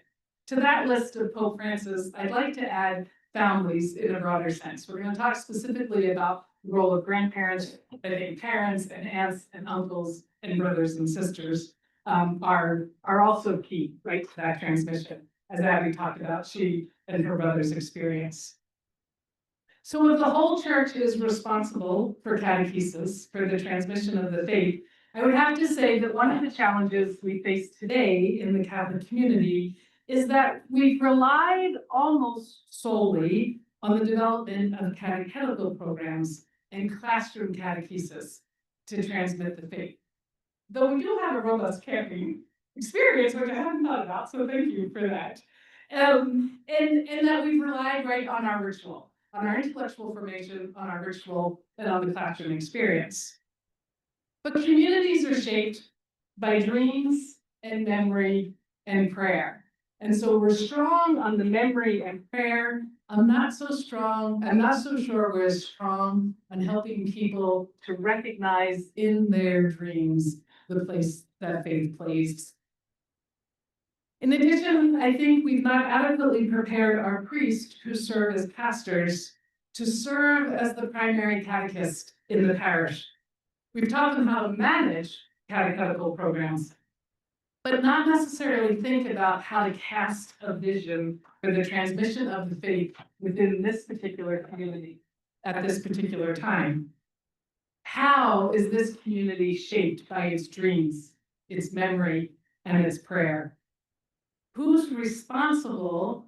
And first and foremost, we say it's the parish or the pastor for bringing to life the catechetical and activity of the parish. So what's the challenge today? I'd like to focus again on the fundamental challenge related to the transmission of the faith, and it's twofold. One, to instill the confidence and the skills in our parishioners to understand themselves as witnesses to the living story of our faith. Pope Paul VI rightly said that people believe more in witnesses than they do teachers. And if they believe teachers, it's because they are witnesses. So the first challenge, I think, is shifting the way we talk about the transmission of the faith to the way in we talk about enabling our members to be witnesses. This means matching our great tradition of the intellectual formation of children and adults with the nurturing of what we call a sacramental imagination. Andrew Greeley, who was a 20th century priest and sociologist, is credited with coining this term to speak about how we come to know and believe the reality of God in the world, particularly through the sacraments of the church, but beyond that, through the grace and God's presence we experience in life. At the beginning of his book on the sacramental imagination, he wrote this: Catholics live in an enchanted world, a world of statues and holy water, stained glass and votive candles, saints and religious medals, rosary beads and holy pictures. But all this Catholic paraphernalia are mere hints of a deeper and more pervasive religious sensibility, which inclines Catholics to see the holy lurking in creation. As Catholics, we find our houses and our world haunted by a sense that the objects and events and persons of daily life are revelations of grace. Now, we speak of this Catholic imagination or this Catholic worldview as a way to talk about how Catholics interpret the reality of God and the world. I would say that for many Catholics, their belief is much stronger than their ability to give witness to these daily experiences of grace and to tune them into the mystery of the divine. I think the strength of our rituals, the strength of a clear teaching has allowed them, in a sense, to rest confidently secure that what they believe is truth. But to ask them why is something that scares many people. I think as a church, we sometimes rely on our rituals to communicate the mystery about which we speak. But haven't made sure, again, that we've been able to help our members describe and explain what it is that they participate in. So 2 tools I think that can address this. One is to teach people the practice of theological reflection. It's something we do in our seminary programs and our pastoral leadership programs. But that is to say, to teach people how to notice, describe, and discover the revelatory quality of their lives. So for a really concrete example, on a beautiful spring day like this, when many of our gardens are blooming, what does that say to us about the mystery of death and new life? Can we make the link between the promise we received in the death and resurrection of Jesus with what we pray at every Catholic funeral? We thank God that life has changed, not ended. How do we help people make that connection between the gift of eternal life, the mystery of death and resurrection in the context of the world in which they live, in the context of their own experience of mourning the death of people they love, of finding new hope in that promise of life and eternity? I think we need to spend more time as a community in thinking about how we nurture in our people memory and prayer that are celebrated not only in our rituals, not only in the charitable work that we do, but in the context of how we make sense of our own lives. Certainly, key to this process is a pastor who can bring this kind of vision to life. But also, it's absolutely essential for parents, and I would say grandparents, in their role as teachers and transmitters of the faith. To that group, I want to add young adults, but happily first to speak to grandparents. In the Catholic worldview, there's a more widespread knowledge of faith and practice, so theological reflection is one help.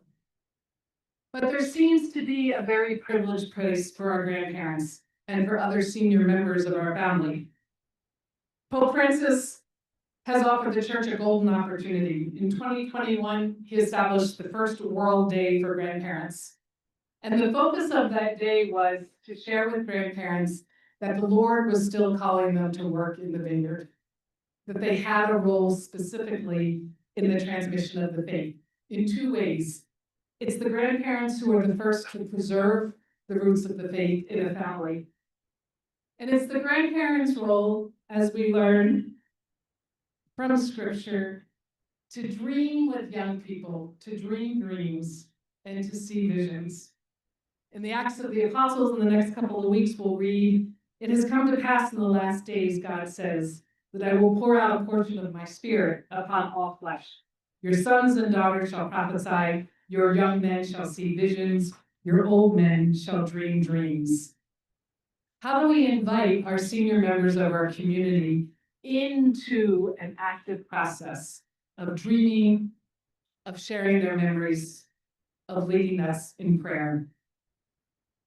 Grandparents, accompanied by parents and adult members within families, have a privileged place for helping young people see the connection between what is happening at home, what's happening in the world, and what it is that we celebrate at church. We make sense of the world because it begins in the story of our faith and continues in and through our own stories. Another pathway to nurturing the sacramental imagination that speaks to the place of digital media, of social media in the lives of our young people, is helping them to engage with that, with the knowledge of faith. I want to share with you the work of Sister Nancy Ulselman, who recently completed her doctorate in ministry. It was directed by Dr. Jem Sullivan, who you'll hear from this afternoon.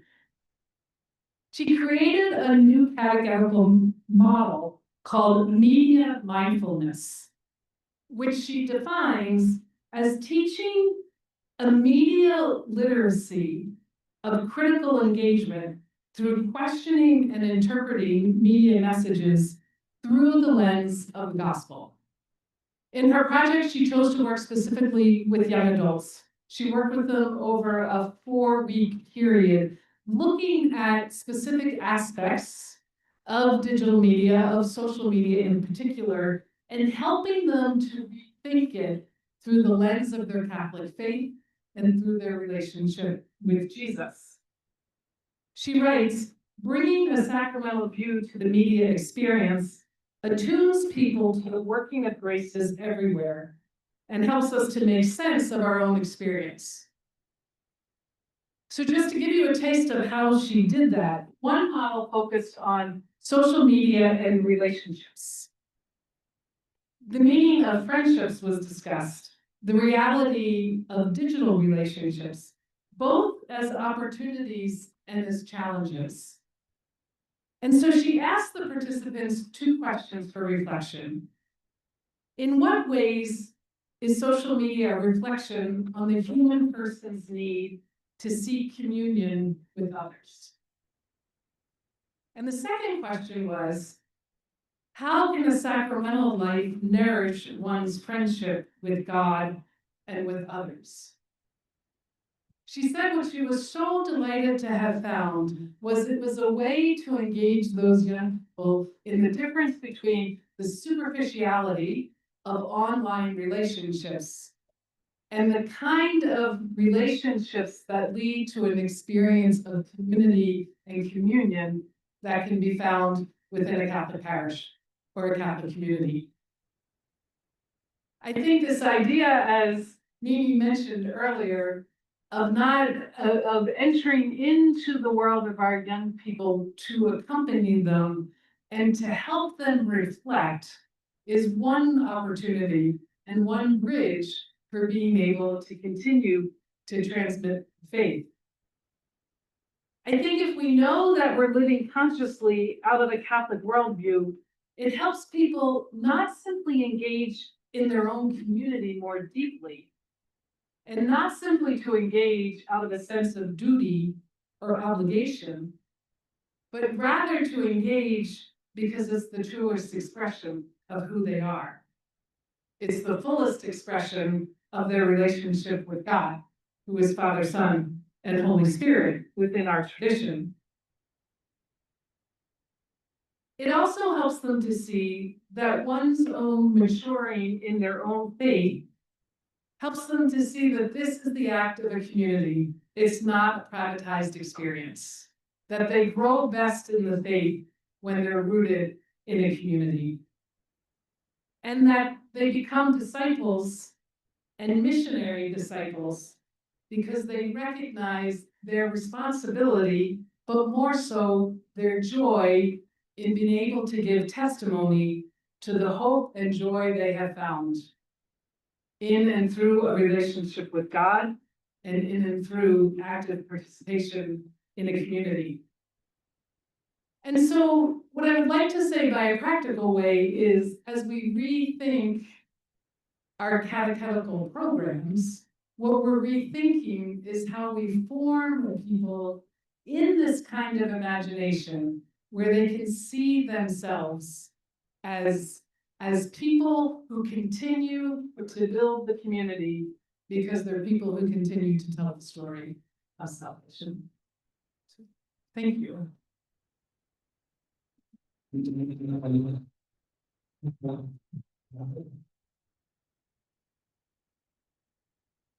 Thank you, Dr. Thibault.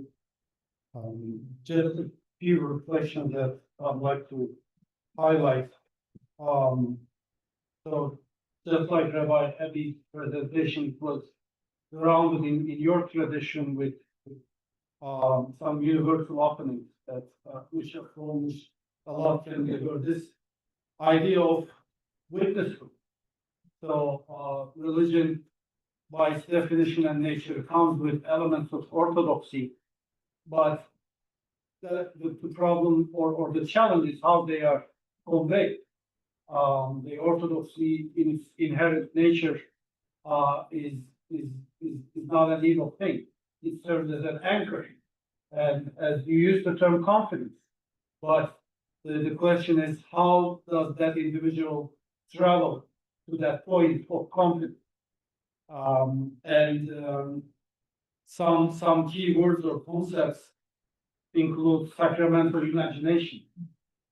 This idea shall not be conveyed in an absolutist tone, but in an inviting tone. That's what I understand from the Catholic doctrine you highlighted, within which all these elements associated with orthodoxy are not anymore mechanics, which rituals are mostly associated, but it becomes something more.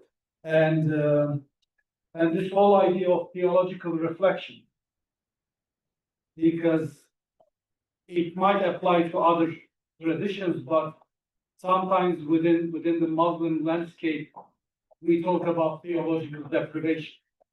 And how do we address it? One key solution is theological reflection. And the universal question that might be posed is, am I a believer because I was just born into this?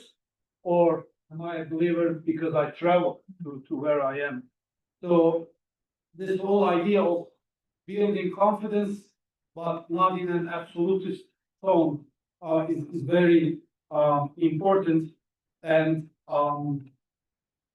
so the concept of media literacy is being widely circulated with all its merits. And how about media mindfulness? So thanks for highlighting this to our attention. It feels like this two wings, two elements, or two lobes of our brain that we should be using.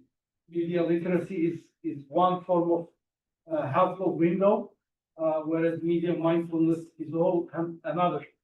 And because as individuals, we will all end up at some point, at some age, being directly exposed to whatever that screen is communicating to us. So I think the key word is not to protect, which is a great act of doing, but it's, I think, to equip. And and I think this whole idea of media mindfulness is such compass. It's not about restrictions, but it's about equipping the individual so that they can navigate that jungle, without losing who they are. So thank you very much. And, very kindly, I welcome our, Muslim speaker, Ayşe Selma Bahçeci, who is a homeschool coordinator at Core Educational Services, and will share her experiences about the religious teaching element in their work and the challenges. So over to you now. Are you more comfortable sitting there or coming here? Okay, so please use that microphone over there. Hello. Good afternoon, everybody. It's an honor to be here. Thank you very much for having me. My name is Ayşe Selma. I am a coordinator at Core Educational Services located in Shanksville, Virginia. I have had the privilege to be a part of this nonprofit for the past 10 years, 5 being as a student. When I moved here around 2015 from California, I was directed and graciously accepted into the program, into the community. And 3 years as a mentor, and then the last 2 years as a coordinator, specifically coordinating the homeschool division program in core educational services. So I do want to talk a little bit about our mission, our vision, also why we chose and why we found that it is very valuable to have such a program within the reach of a community that is growing every single year. And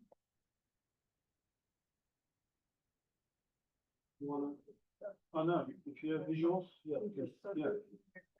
Okay, yeah, let's set that up real quick. Okay.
Yeah. The majority of Muslims, yeah, Muslims. So,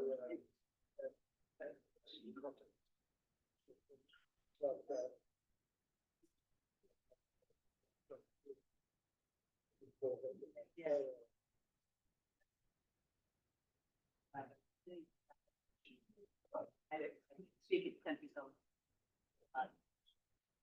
All my latest, I mean, talk about fun.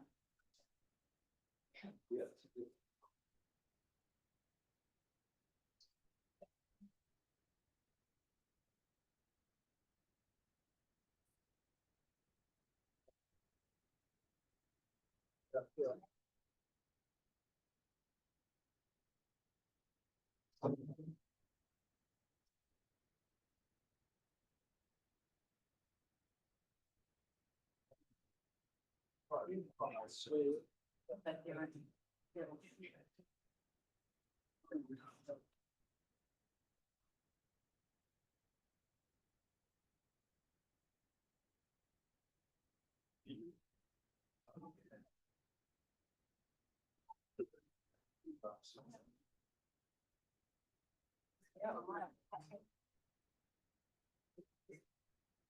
Yeah.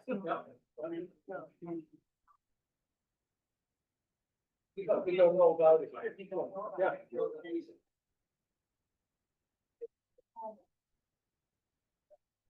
Yeah. And some of it is talking about doing it different from. Yeah. And so I. And some low, not related to. It's a little easy to say. Yeah. There's more way of life. Yeah. I mean, I.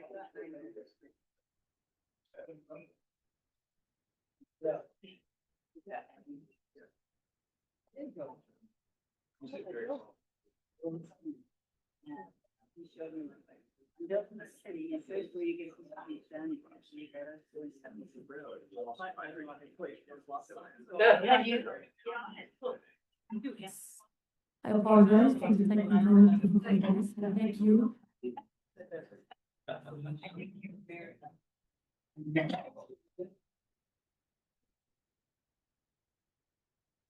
Hello? Yes.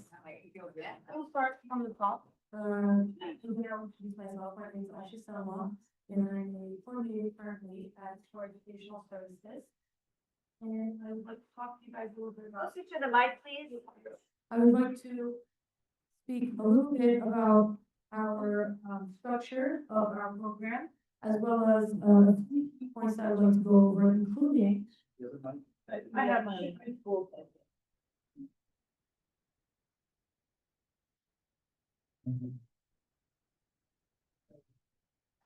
Including our specifically some important points that we like to emphasize within our program that really is kind of revolutionary and within how we grow the nonprofit currently.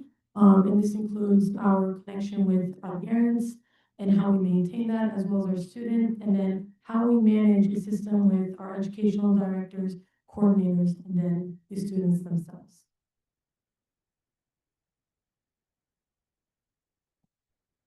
So our mission is to build strong moral values, social capital, academic success, and leadership capabilities for students, which we strongly emphasize will become and will be the future generation in America. And our vision is to create an ongoing passion for learning. We teach kids how to think instead of what exactly to think, and we believe that a good pace of learning and development would increase their curiosity for knowledge and imagination and love for learning. We want to give a person the inspiration they need to pursue their future ambitions.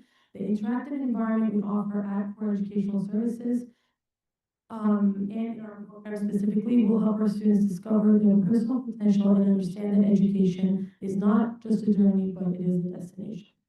It's very similar to our core values in the youth event movement. So CUA Educational Services is a nonprofit, directly the mentoring organization for the youth event movement. So that's something that a lot of people can overlook, because sometimes it seems like we have a lot of sister branches. So we also work with Rumi, as well as other organizations like Alpha. Maybe some of you guys are familiar with American Turkish Friendship Association. And, I am sure you guys went over this definition of this before, so I will not go over it, 'cause I got it straight from the Rumi website. But, the things I want to emphasize that we instill in our students are specifically the ideals of living together in peace and serving humanity, as well as social responsibility and philanthropy. This is something that passes on within the Islamic movement to our programs that we have for K through college for our students. And so they have a lot of opportunities within not only their educational upbringing, but also being able to have opportunities to create dialogue with other communities, other organizations, and having opportunities of leadership and volunteerism as well.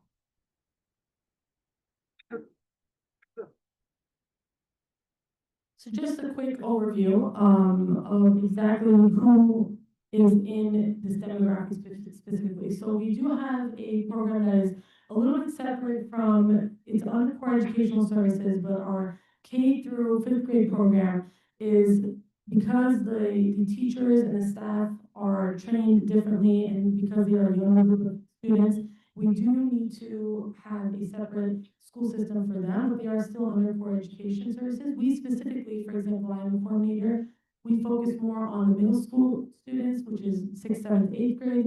The homeschool program, which is special to only 8th graders, and we'll talk a little bit about why that is the case.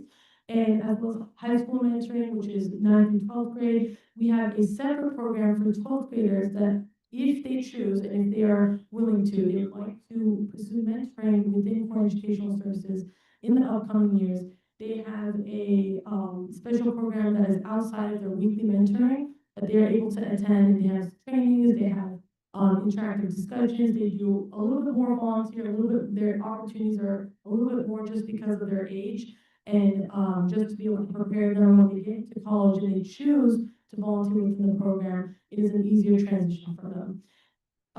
We also have weekend school, which is similar to the seat school, kindergarten to 5th grade. It's pretty much the same thing. We do have opportunities for middle school, 8th graders, 9th and 10th graders to volunteer at weekend school, which I will dive into the following slides. We also have tutoring, which is a little bit more based on we have a group of mentors for college preparation, whether it's SAT, essay, prep, and so that falls into our high school mentoring. We have retreat camps during the winters and the summers, and we also have a lot of field trips.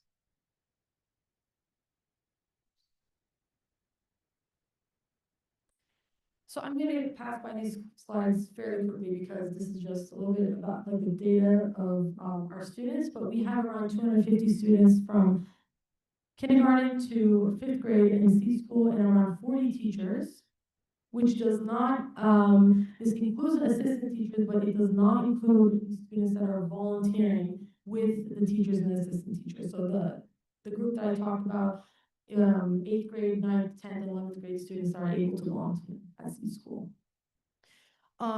So another thing I'd like to touch on is the terms Advet and Abla in Turkish. It just simply means older brother, older sister. And so this is something that we use as a sign of respect, but it is no mean a definition for a confusion that we get a lot is, does it mean imam or does it necessarily mean teacher? But it's more, it falls more into, in our context, mentoring. So if we have a is separate because their training, their experience is very different from an Abi and Abla. And so that is something I'd like to clarify because we get that question a lot.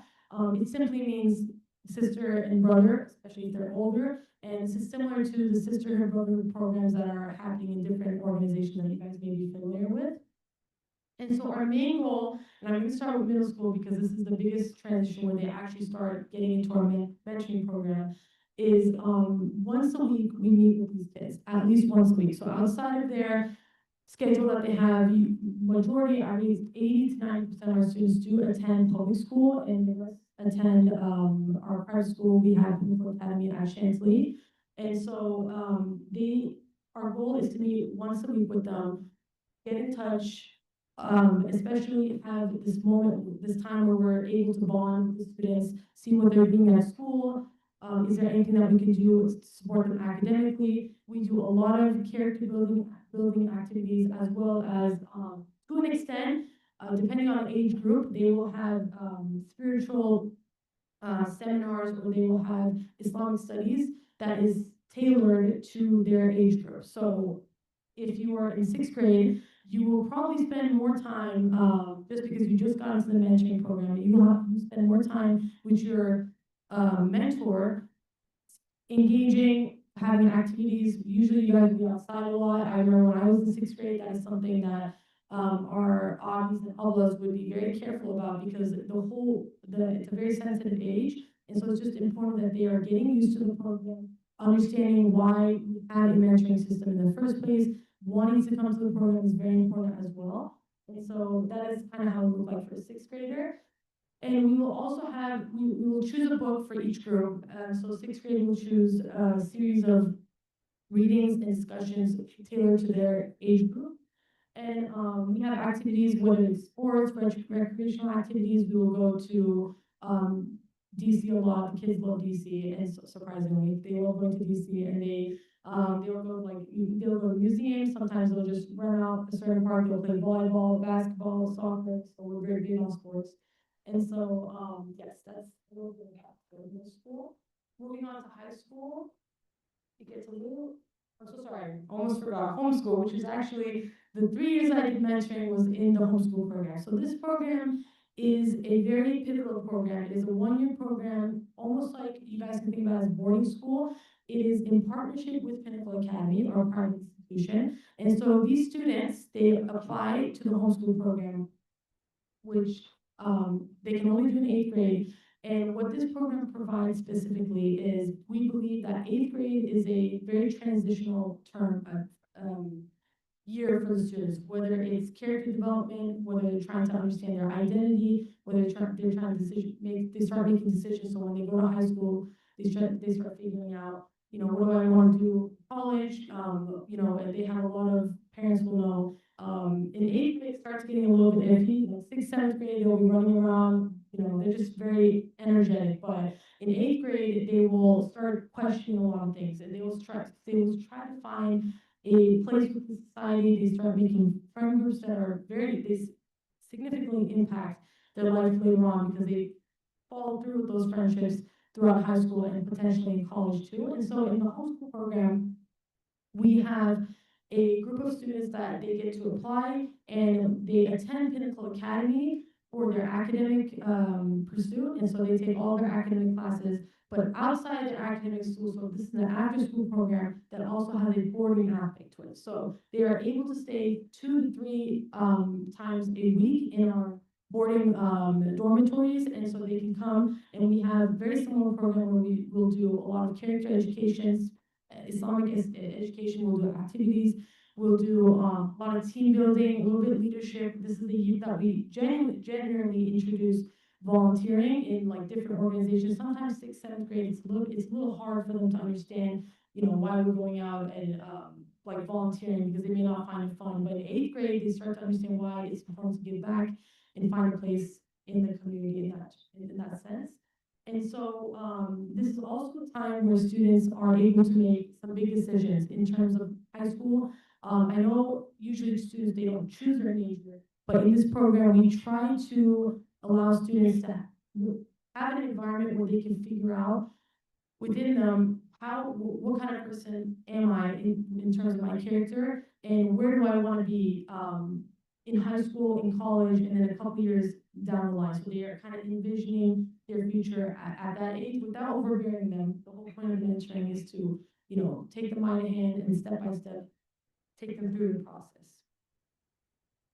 In high school, we have around 220 students, both girls and boys. They also gather once a week, but we do a rotational time where they are sleeping, they get to sleep over. So either parents, they will open up, and we have sometimes our dormitory that we use for the homeschool program, they will be available, and they are able to come over, and they can have a program where it's very similar to middle school, a little bit up, because they're changing the books that they read, the activities that they have, and then the volunteering and leadership opportunities that they have is very different with their mentors.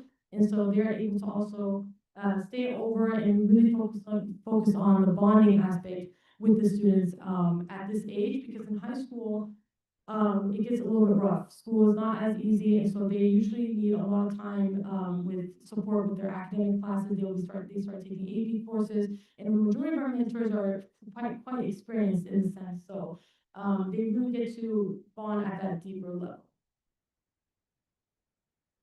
And university students, very similar. The only difference would be a little bit more pivoting, not only academic, but internships, finding opportunities outside of the courses that they take, in what they want to do specifically in terms of job and the career path they want to choose.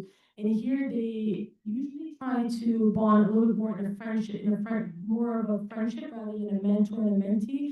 And so it's something where they're able to communicate easily, outside of the one day that they meet. They can hang out, they can have study sessions. They're able to attend networking events together with their mentors. And so this is the part that I want to touch on. We have all of these programs. It seems like it's kind of like it's a mess and there's so much going on, but in reality, the structure is solely based on, not solely based on, but the structure of the program really relies on the way that we make up our coordinators, the mentors, and how they're kind of raised throughout the process. So we have 70 mentors in total. They're majority college students. And so this is their kind of opportunity to volunteer. It's not a paid position, so it's a volunteer opportunity for them. They're able to, they can write these as volunteer hours and so on. But the coordinators were also once mentors. We do not have any coordinators that do not have mentorship experience. They have at least 2, 3, if not 4 or 5 years of mentorship experience before they are coordinators, same thing as our executive directors. And so this process is very important because we start at the age of 12, 12th grade. And if they are interested after their 3 years in high school, they are able to be a part of the process of mentoring itself.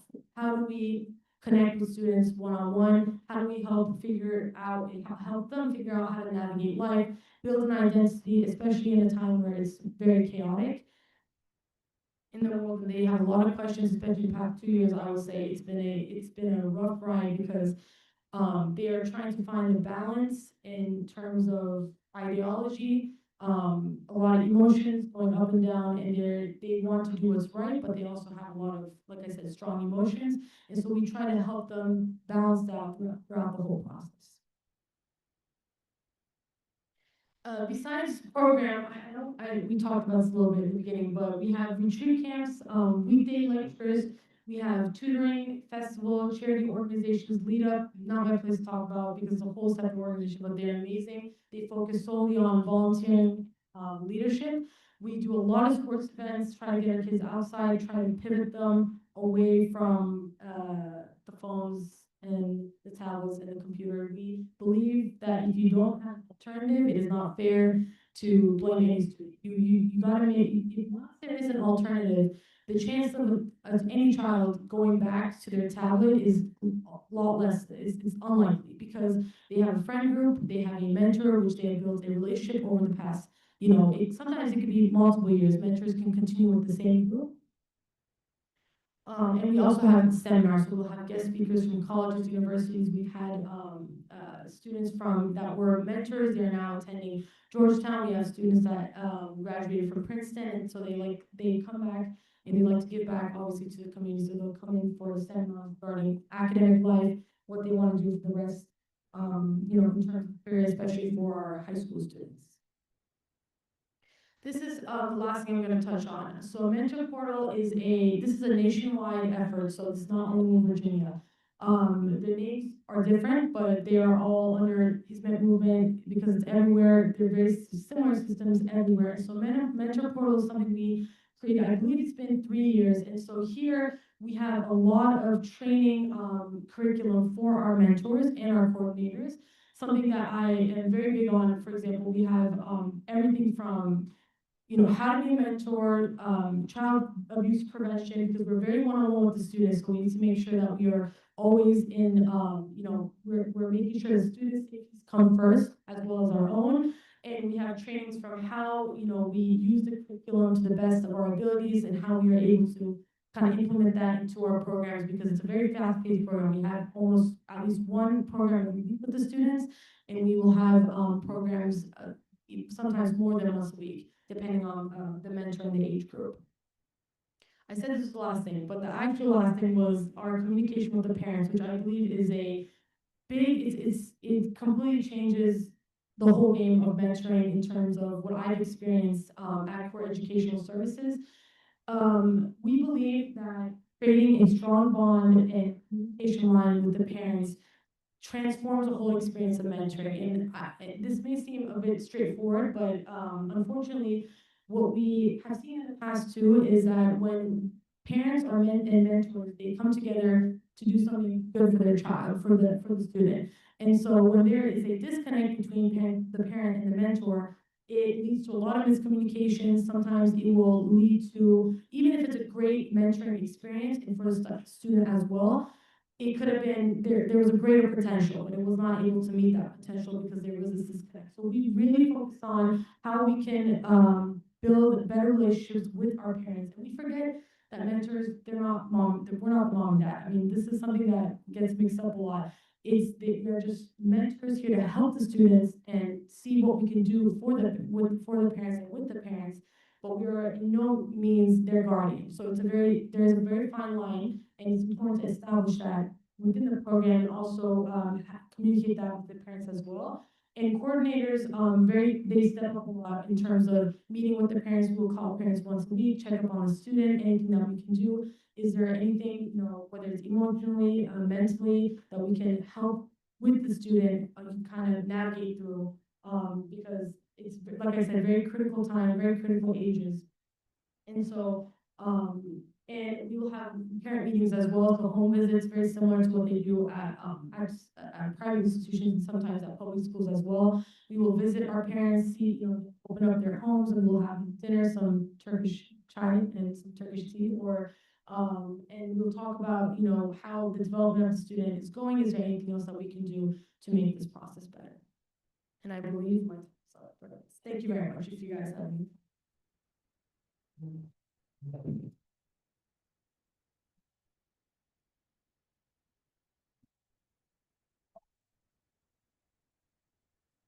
Thank you very much.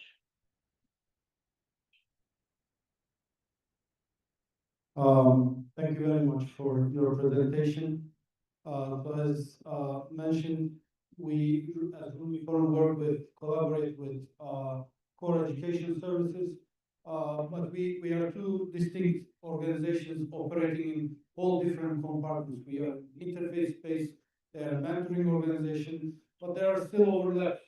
We recently, one of the esteemed institutes, Religious Freedom Institute, suggested and highlighted to our attention their religious freedom kit for high schoolers and middle schoolers.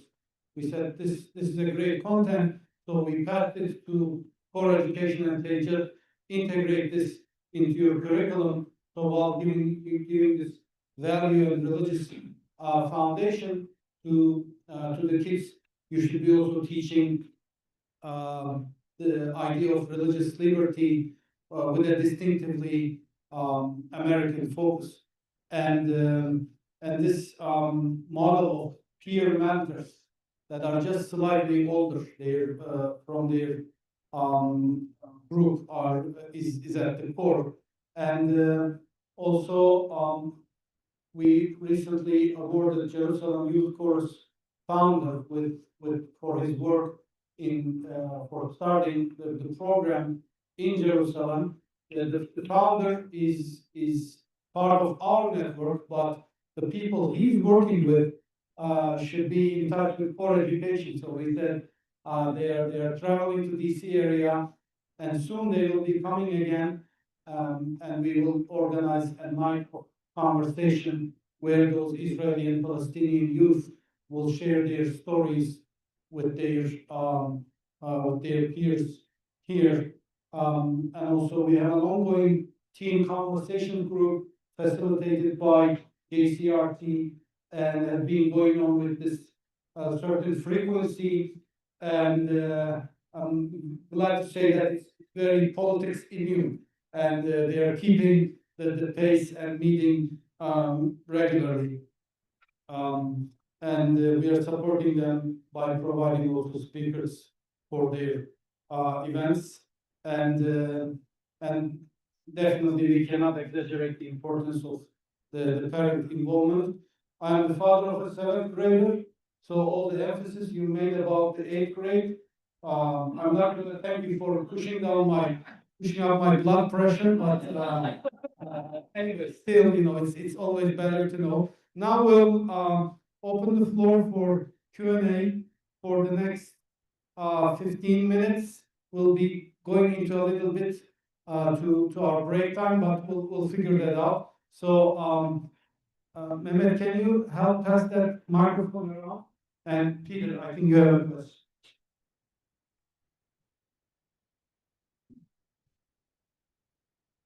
Well, thank you very much, Ibrahim, and thank you, panelists. It's very interesting. I am very interested in how each of you teach about the other. Ibrahim actually kicked the initial ball, but at the end of the rabbi's remarks, the last line, she used the word pluralism, and I would love to hear her elaborate on that. And in the Catholic sense, how do you connect? In Islam, it's a bit easier simply because Islam recognizes the Jewish and Catholic precedents of the Prophet's teaching. So I really want to hear how you all connect with broader traditions, the American pluralist scene. Thank you. There we go.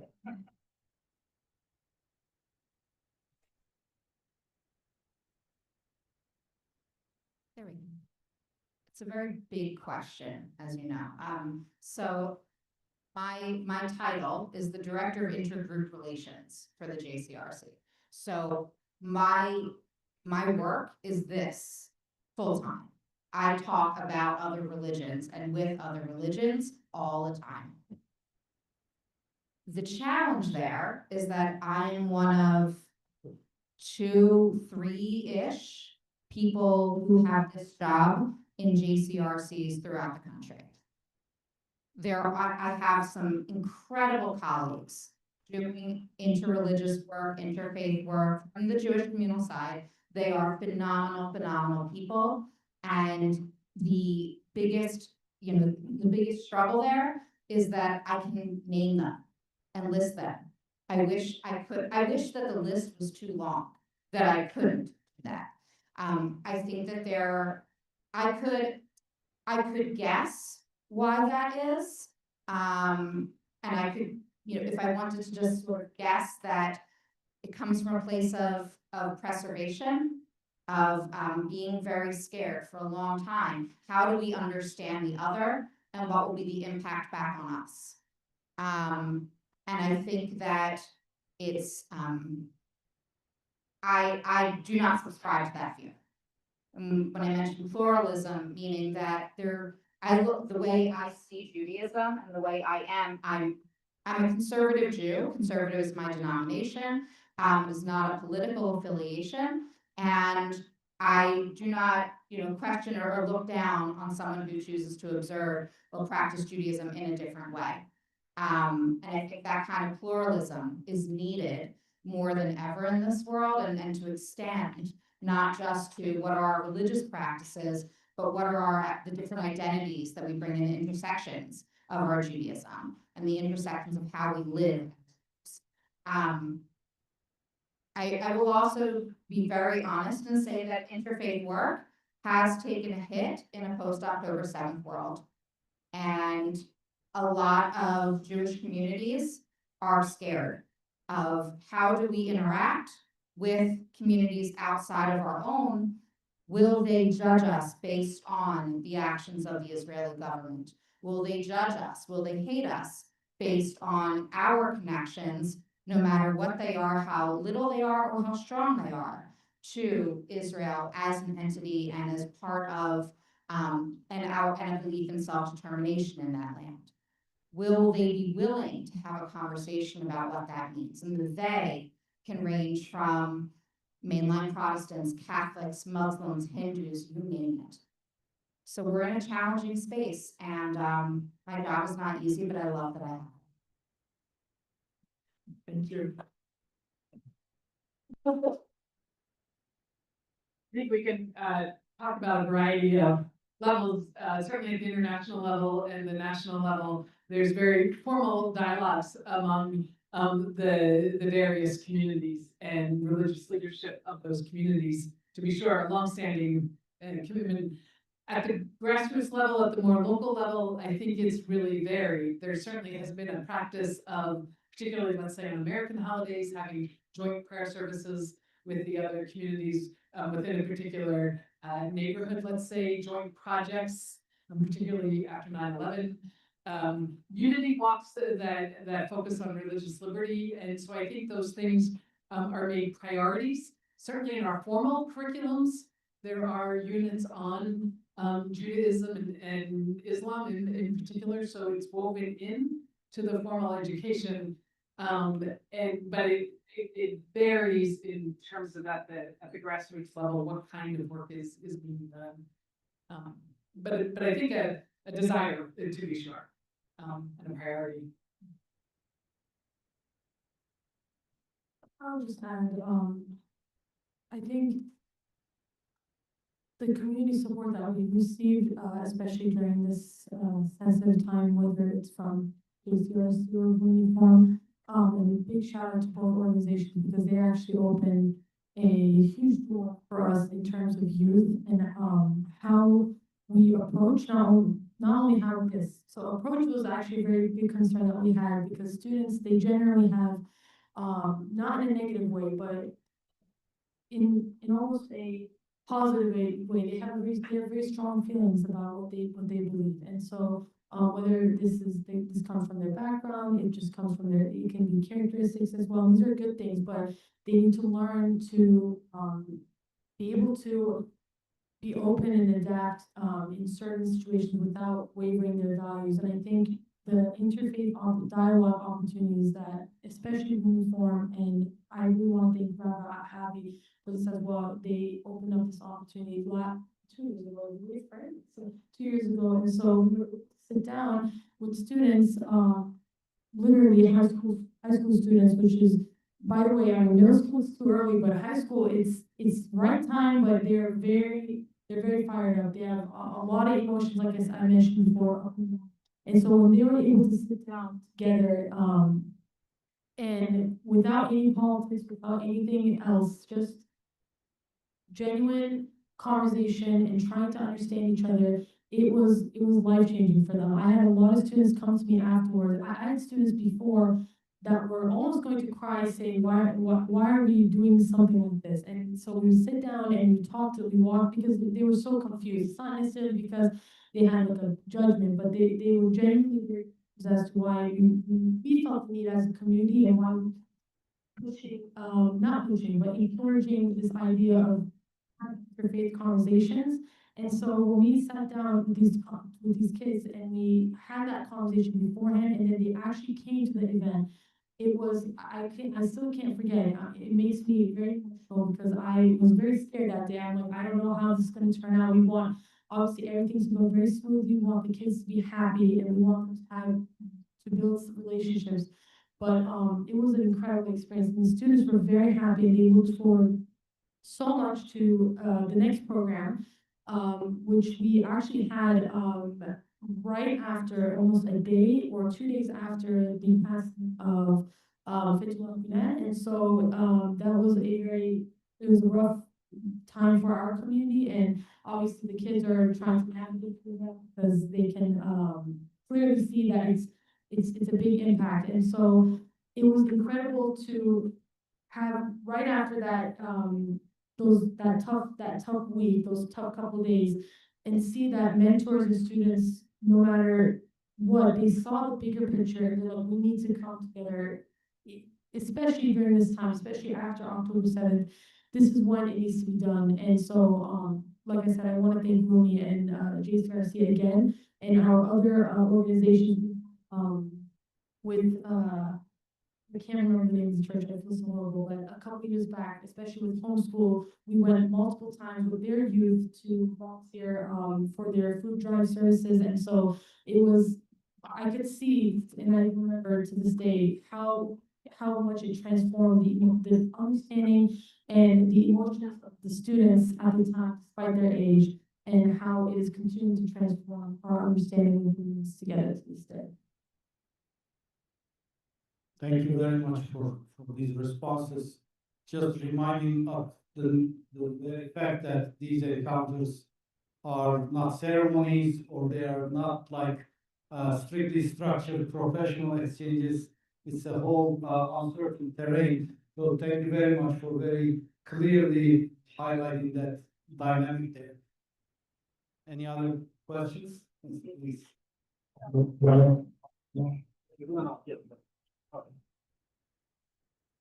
Thank you. I would like to follow up the earlier question regarding pluralism in connection between the Jewish community and with others. But I would like to ask you internal pluralism, because Jewish community is very diverse. Yes. And especially, I mean, everyone knows, you know, in the aftermath of October 7th. So my question, when you mentioned earlier being Jewish, living Jewish, there must be some, what do you call it, factors unite all Jews, like probably the state of Israel, the experience of Holocaust, and many others. However, regarding education, you talked earlier, how do you inculcate in your children in the issue of this diverse community, but at the same time with the experience you mentioned of this September or October 7th, do you shield the children, or do you discuss over there, or do you do this? Thank you. So there was, I want to recognize there were several questions in there, and I'm not going to answer. There's no way I can answer all of them. But I would love to give an entire lecture on all of them at some point. So in your very last question, like, did I shield them? Did I shield my kids? Did we shield it? It was impossible. The same way, but what I'll, instead of talking about that, I'll talk about how I didn't want to tell, when the shooting happened at the Tree of Life Synagogue in Pittsburgh, my son was in first grade, second grade.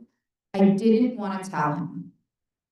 And because I didn't want him to think about what it meant that when he was in synagogue that morning, he was playing with his friends, but when other people were at synagogue, someone was coming in and shot people and killed them because they're Jews. This wasn't about how they were praying. This wasn't about, this was, they are Jews. This is where Jews are gathering. This is where that person went to kill them. And I didn't want him to carry Judaism and carry his Jewish identity from a place of fear. But of course, some kid in his class said something. So I had, on the walk home from after picking up his sister at daycare, my daughter was a baby at the time, my Judah turns to me and says, "Did you know that someone came in and killed a bunch of Jews in the synagogue?" I'm like, oh man. Like right in the middle of the sidewalk, we're having this conversation, because this is where all good conversations with children happen. And it was, how do I hold myself, one, as a rabbi, in a pastoral moment right now in this deeply theological pastoral moment, but also how do I hold myself as a mom and not fall apart because my adorable little Jewish child just realized that people want to kill him because he's Jewish. And that still is upsetting. And three, how do I do that in a way that's also going to answer his question, knowing developmentally where he is? And so I said, yes, I did know about that. How did you hear about that? What do you think about that? And it was really good. When we talk a little bit about pluralism and the different ways to approach that, I'll sort of use that as a bit of a microcosm or a small lens to reflect. There are a lot of different types of Jews who would say different types of things about how to react to that moment. There are Jews that would say, well, you know, that was horrible and it was horrible and no Jews, let's say blanket across the board shouldn't have happened. And there are people who might be, you know, well, but let's look at what else was going on. They were involved in politics, or it was this kind of place or that kind of place. No, none of that matters. And I think when we talk about pluralism and the multitude of beliefs that are out there, and Judaism is about that. Judaism is about asking questions. A few years ago when I was here, I was on a panel at Catholic University, and a student in her first or second year here said, well, what do you mean there are different ways that you can observe the same rule? Like, what happens? So you must have been thinking to myself, you probably did really well in Catholic school. Sorry, Catholic educators. But she was really flummoxed about what it meant that there were more than one, that she could question her religious upbringing. I love when my kids question their religious upbringing and have that conversation with me. And I love when any Jew questions their upbringing, their religious upbringing, wants to have that conversation. And for me, that's what pluralism is. And it's being able to do that without fear.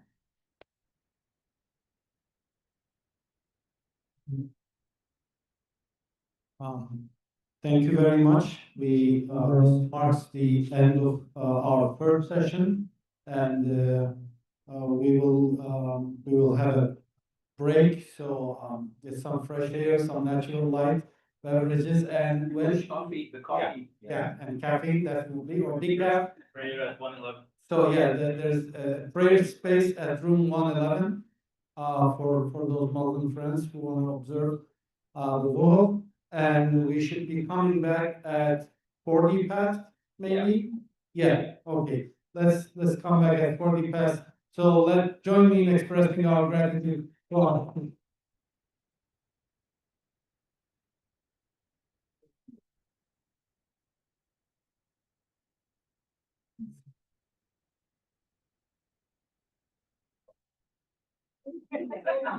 I don't even begin to. Oh, really? Yeah. Oh, yeah. I feel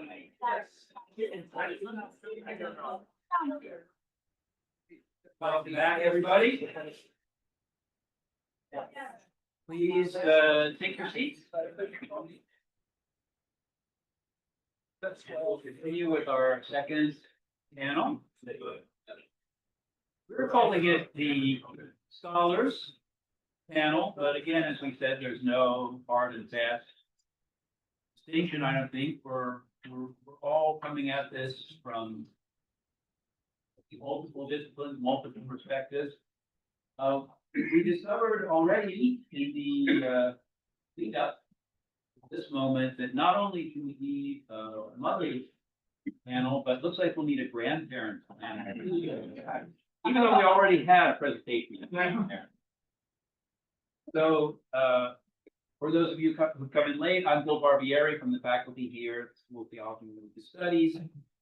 I'll be moderating our afternoon panel. We're very pleased to have with us, and we'll go more or less in this order, Benji Davis, whose affiliation is with George Mason University, Department of Religious Studies. He'll be followed by Tevsi Sarach. How do I say that? Great. Close enough. Department of Political Science at the Louisiana State University. And then our own Jem Sullivan, my colleague here on faculty. So each one of you, I'll ask you to speak for about 15 minutes. And we have a couple of PowerPoint presentations that will pull up in good time. Benji, do you want to come up here? Yeah, come up there. Yeah, okay. All right, please welcome Benji Davis.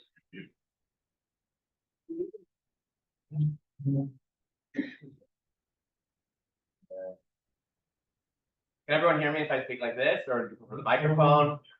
This is like my volume 6, right? I go higher. You know, growing up, going to a synagogue, my mom always said, you have to project if you want them to hear the words of the Torah. So, really nice. It's really a pleasure to be here. I feel like a wandering Jew, mostly because I came from Fairfax, Virginia, and to get here was very complicated driving. I moved to the area. I live in suburban DC. I live in Potomac, Maryland, Rockville. I teach at George Mason in Fairfax, and I moved from Jerusalem in August for a postdoctoral fellowship in religious studies at George Mason. So my accent, though, you can hear it's not very Israeli. I grew up in Los Angeles, but I moved to Israel as a young adult, and I've lived my whole adult life there. I met my wife and 3 young children, and so home is Jerusalem, and I'm here. But I'm actually a scholar of education. I'm a scholar of Jewish education, and the funny thing is my placement in religious studies. But my treatment of Jewish education and Jewish actually isn't religion per se, and that actually gets to the heart of the challenge of what I want to talk about.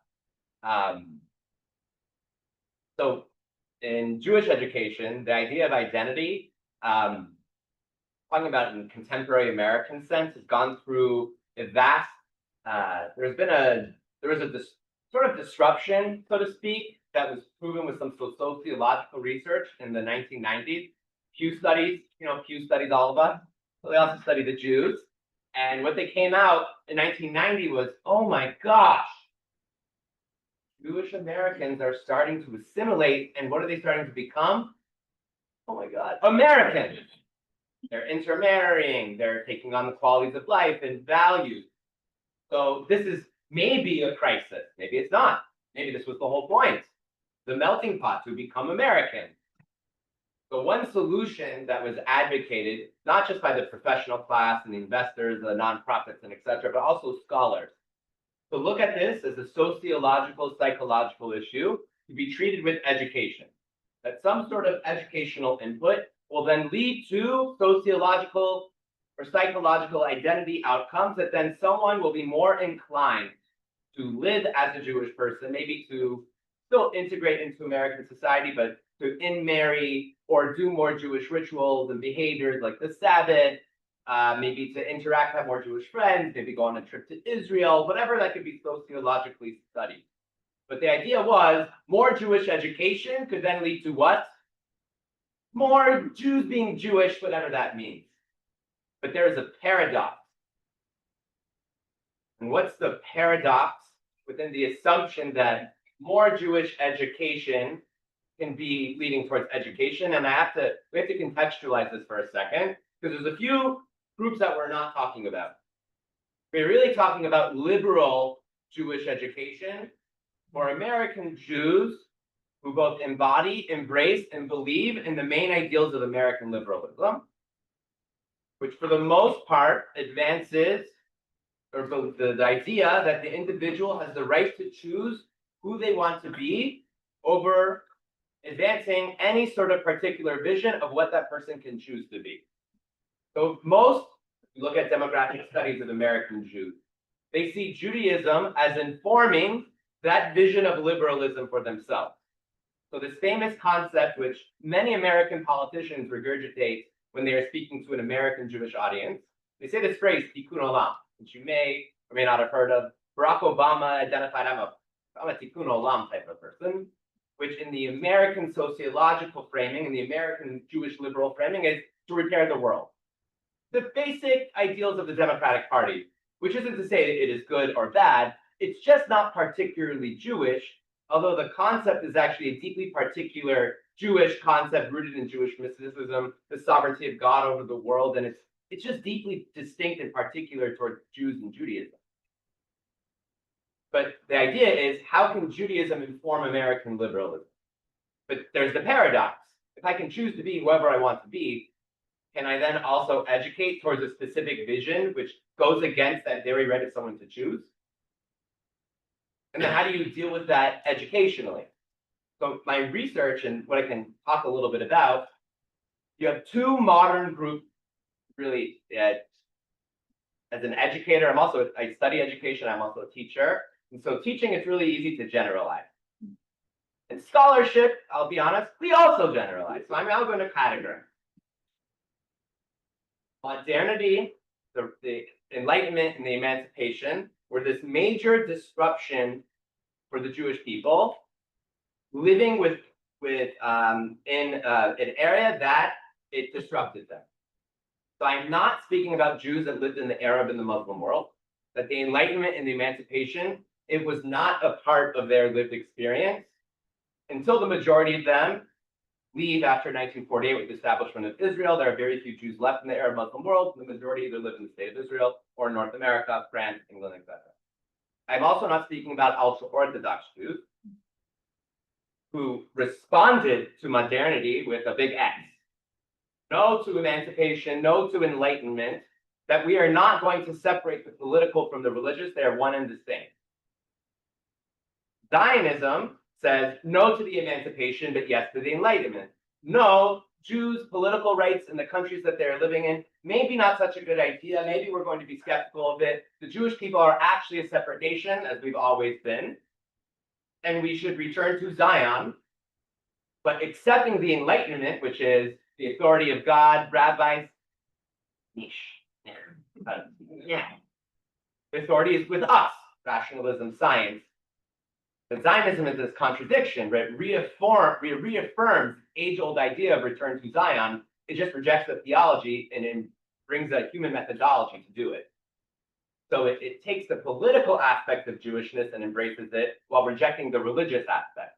Now, why this categorization is so wrong in its simplicity, if you go to Israel, your average Israeli Jew, when you ask, what does it mean to be a good Jew, or what does it mean to be a good Israeli, they'll say, to commemorate fallen soldiers that have died in battle, to celebrate Israel's Independence Day with, that is the happiest day of your life, to teach your children to be patriotic, but also to fast on the Day of Atonement of Yom Kippur, and to have a Passover Seder. Right? There's a sociological research on Israeli society, what's called the Jew-Israeli. That the nationalism and the political identity and the religious identity have kind of been one and the same in this modern phenomenon of Israeli Jews. So that's kind of this one modern conception of Jewishness, which actually, in terms of transmitting of Jewish identity, which we could call religious identity, but it doesn't fit. Whatever it is, they're Jewish, I don't have the word sociologically to describe. Philosophically, I do, which is ethical. There's an ethic that people say, this is my vision of the good. And there's a modern Jewish vision of the good that is being transmitted from generation to generation in Israel with all of its challenges and complications. And it's a challenging place to live, values-wise, liberalism, all of it. But your average Israeli Jew finds it deeply meaningful that they are Jewish. And there are educational avenues, religious, not religious, that identity is transmitted. There is worthwhile knowledge that pedagogues know how to then teach towards the learning within that, and is deeply immersed. The other group of Jews that have responded to modernity that is of concern, I would say I don't know if it's anyone here in this room, to be perfectly honest, if that's of their, maybe it is and that's the context, right? So we're talking about American religious identity. The American Jewish community has accepted the notions of the emancipation, right? That the political arrangement that we can be full citizens in the country you're living, that's what we want. That's the whole point. And also accepting the ideas of you think about America as a melting pot, and where does religion take place? Where should religion take place? In private. How does the Enlightenment inform this new version of this autonomous private religion that is not political anymore, that's not public? And the religion is embraced. American Judaism is an American religion. And it is an American, once again, now I'm going to categorize and stereotype. So just push back, it could be there, and I might even have it for myself. But are Jews Catholic or are Jews Protestant? I never thought I would say this as a Catholic. The Jews are Protestants. Sorry, the Catholic, American Catholics, yeah.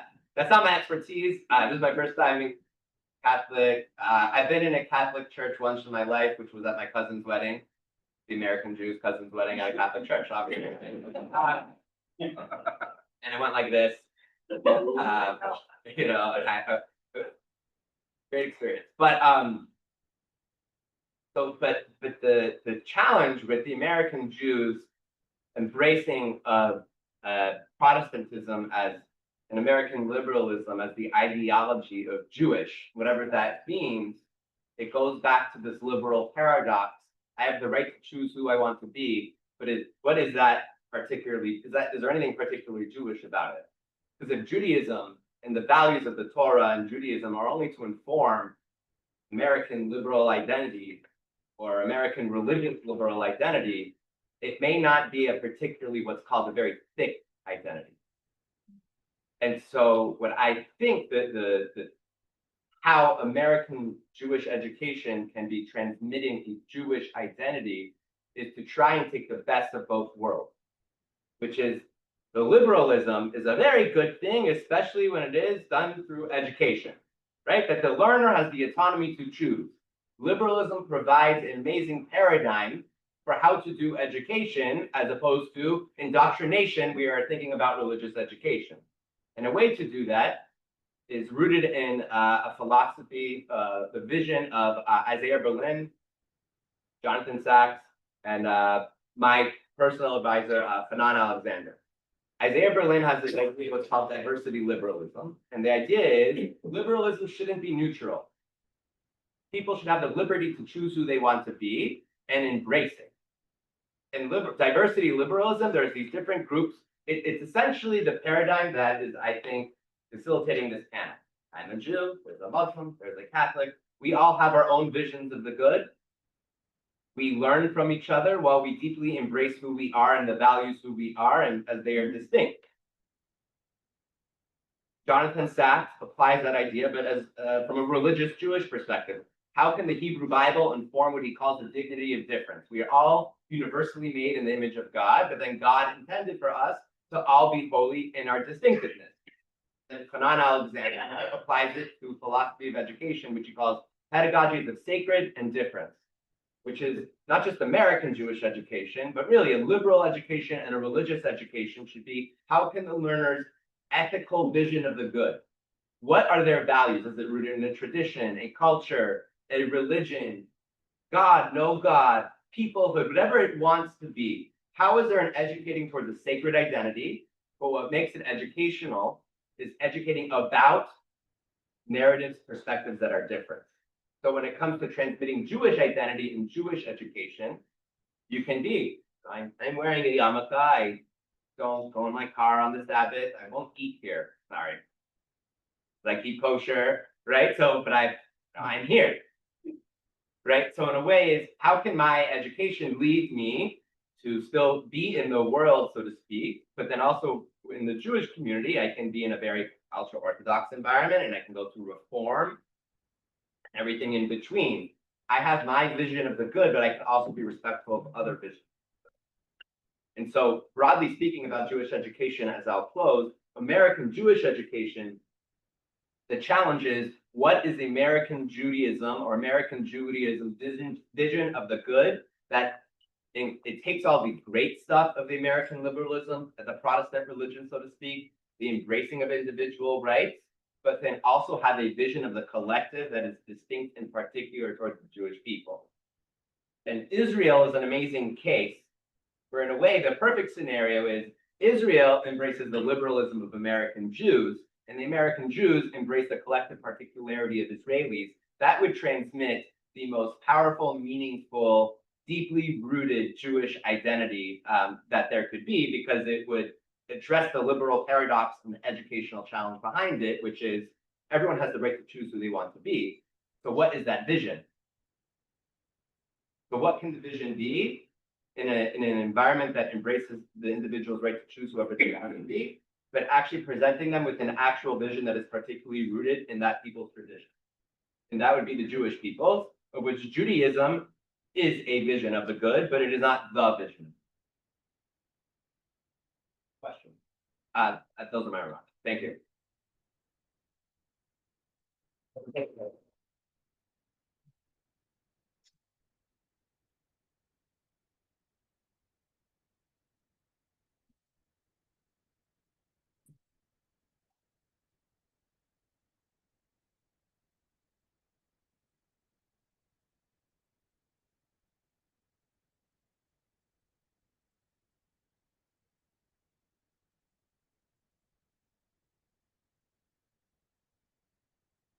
So yeah, the Pew studies, that reminds me of another study.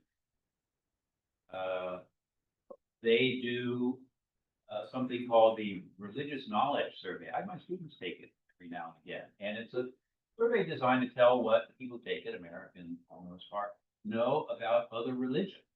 And one of the things my students here at Catholic University have to face up to is that Catholics on the whole tend to come out somewhere in the middle of different faith groups in terms of what they know about other faith groups. Who's right up there at the top? Who knows the most about other faith tradition in the US? Jews and atheists. Yeah. Go figure. All right, Betsy, you're up next, and let me welcome you to the podium. And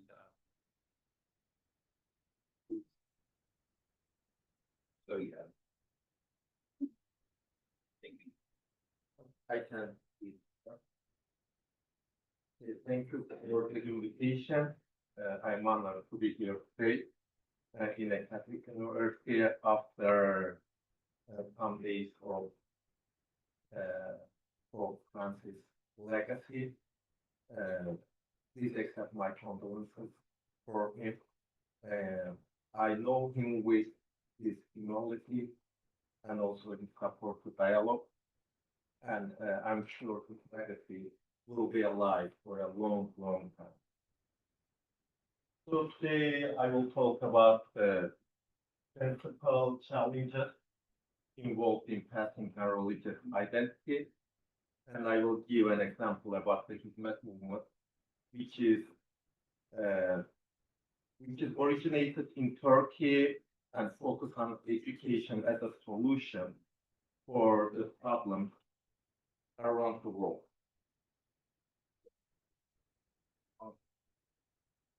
So what are these challenges? In literature, when you look at some scholars or the people prioritize 5 main problems, challenges.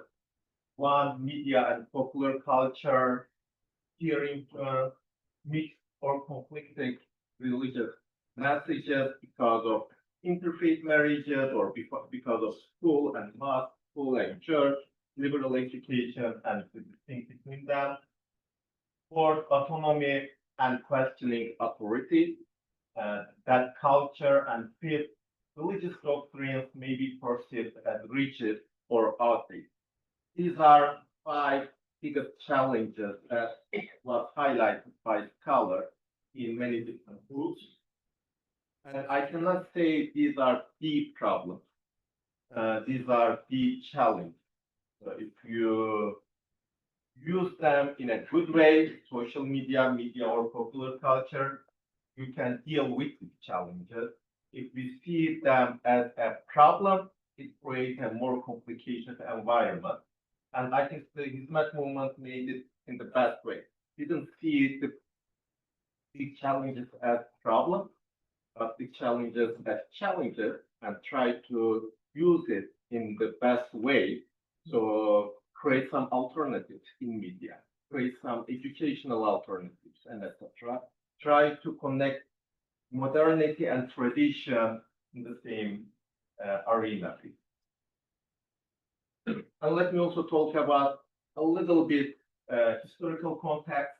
Then I will try to analyze the Hizmet movement philosophy in terms of education and Hizmet movement methodology.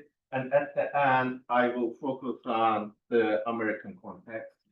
After Benji, it will be easier for me. So similar situations, and similar problems, and similar solutions in many times. And it will be basically sum up what Aisha Selma said in the previous sentence.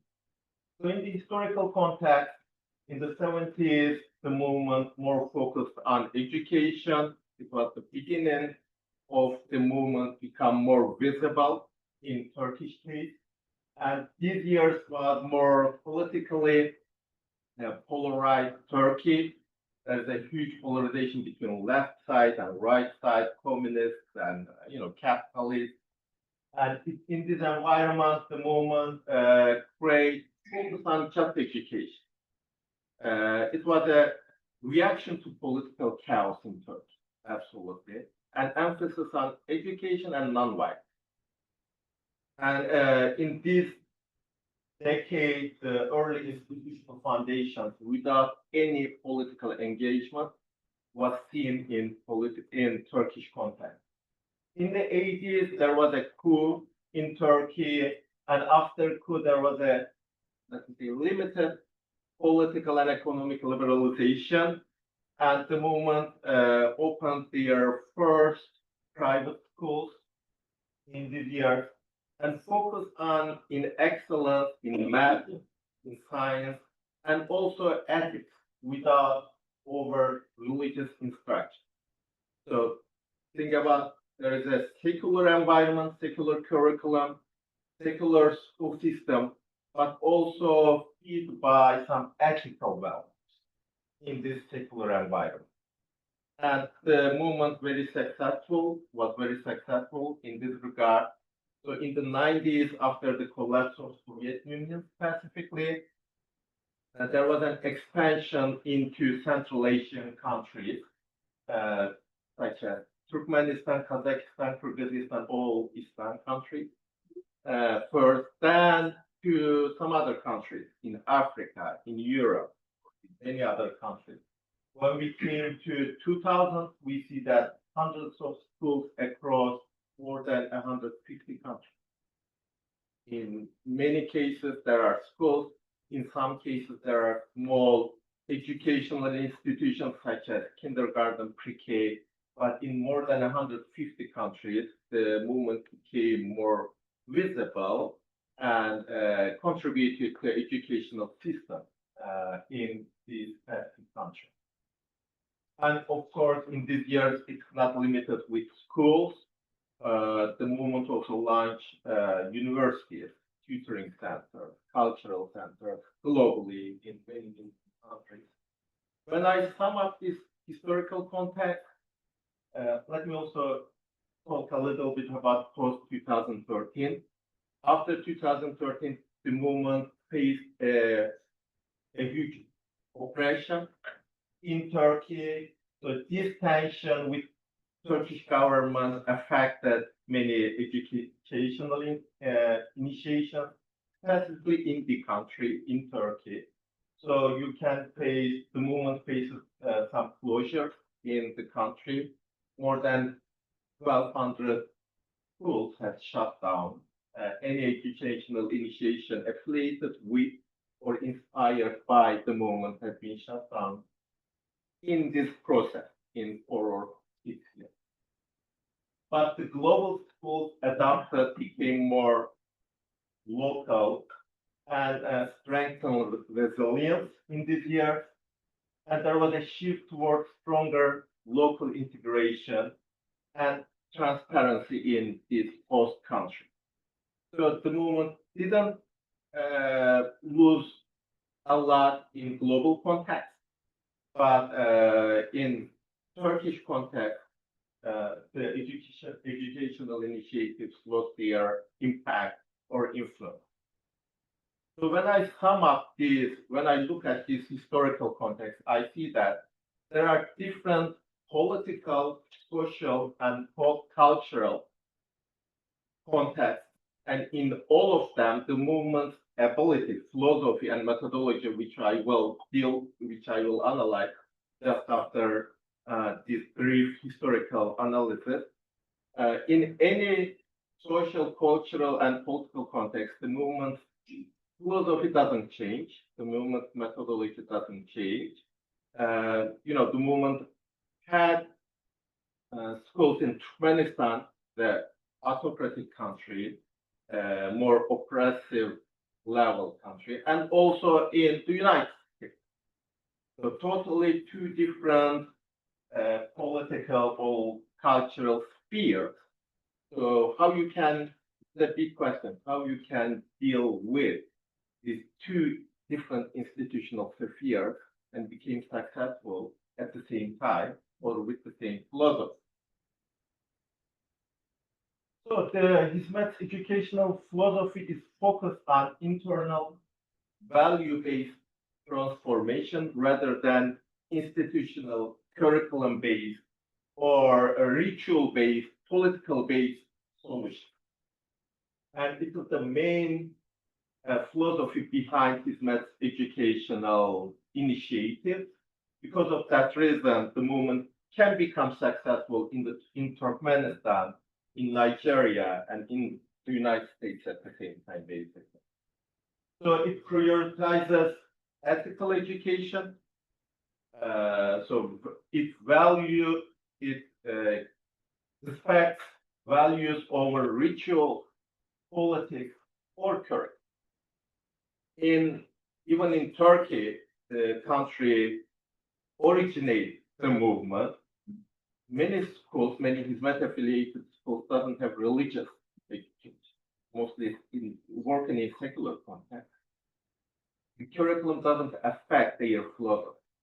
They focus on the ethical values in addition to any environment, in any institutional environment. Second prioritization is dialogue-based outreach. I mean, Mimi talked about Falling Alone book by Robert Putnam. Robert Putnam well conceptualized bridging social capital. So in some contexts, you can focus on in-group association, which is called bonding association. And in some contexts, like Rumi did, like Aisha Selma told, you can focus the associations between different groups. And sometimes, specifically in contemporary world, it is important because there is no possibility you can live within your group. Somehow, in the future, the kids, the younger generation, will come with this challenge, will face with a Jewish guy, will go to a school with a Christian girl or boy. There's no chance otherwise. So if you do create that environment, if you create dialogue-based outreach environment, it is working for the students. I mean, the example Aisha Selma told was a great example. I mean, JCR, RT and Rumi organized a program with high school students, and it was first challenge for a high school student, how I can come together with a Jewish high school student after October 7th. They have to deal with an experience, with a leadership. And third prioritization is adaptive method across different contexts, so flexible. I mean, not every kid will be imam, mentor, or rabbi, or pastor. There will be some kids different than others or have different ideologies. So if you focus just in institutions, you just focus on ritual or politics, ideology, you can meet some portion of your community. So that flexibility, that adaptive situation is an advantage for any community. You cannot leave any people alone if you have some problem or if you have some idea about the younger generation. So these are the main philosophies: value-based ethical education, dialogue-based outreach, and flexibility. I will also, I mean, there are different methods I could analyze today, but I will just focus on two methodologies that is met user in education for educational activities. First, the triangle method. This educational model does not center solely students. I mean, in the liberal educational system, the student is at the center. You cannot focus, or you don't focus parents or mentors, teachers, and etc. But in his math educational methodology, there is a triangle. You try to get connection between family, instructors, and students. You are taking care of all of them at the same time. You are trying to get in touch with the family and try to educate them. And also try to educate instructors. Create a weekly reading club with instructors, regular gatherings, soccer clubs with the instructor. So training instructor is part of this educational institution. And also for students. And for students, the goal is foster academic success, integrated with ethical development. Not focusing on the rituals or political ideologies, but mostly have, there's idioms, a bird needs to have two wings. So two wings at the same time, basically, academic success and ethical development. The second methodology is small groups. Aisha Selma told how middle schoolers become or get used to small group initiations. Small groups allow for personalized mentorship. So you cannot leave any person behind. In a small group, you can deal with any student. And it creates an environment direct and flexible educational support to strengthen student development and foster strong moral and academic bonds between mentors and students. So it creates it channels the peer influence. You create a small group, and in this small group, you can manage the peer influence, which was challenged at the beginning, mentioned as a challenge at the beginning. In a big environment, it's not easy. Sometimes it is impossible. But in small group environment, you can deal with this and you can create an environment for it. Let me give an example. Specifically in Turkey, the movement for university students, the movement prioritizes student houses rather than dormitories. In case dormitories or administrative costs of dormitories are lower, but you have a person to cook, you have one dormitory executive director, and the others will be students. You can 100 students or more than that can stay together in a dorm.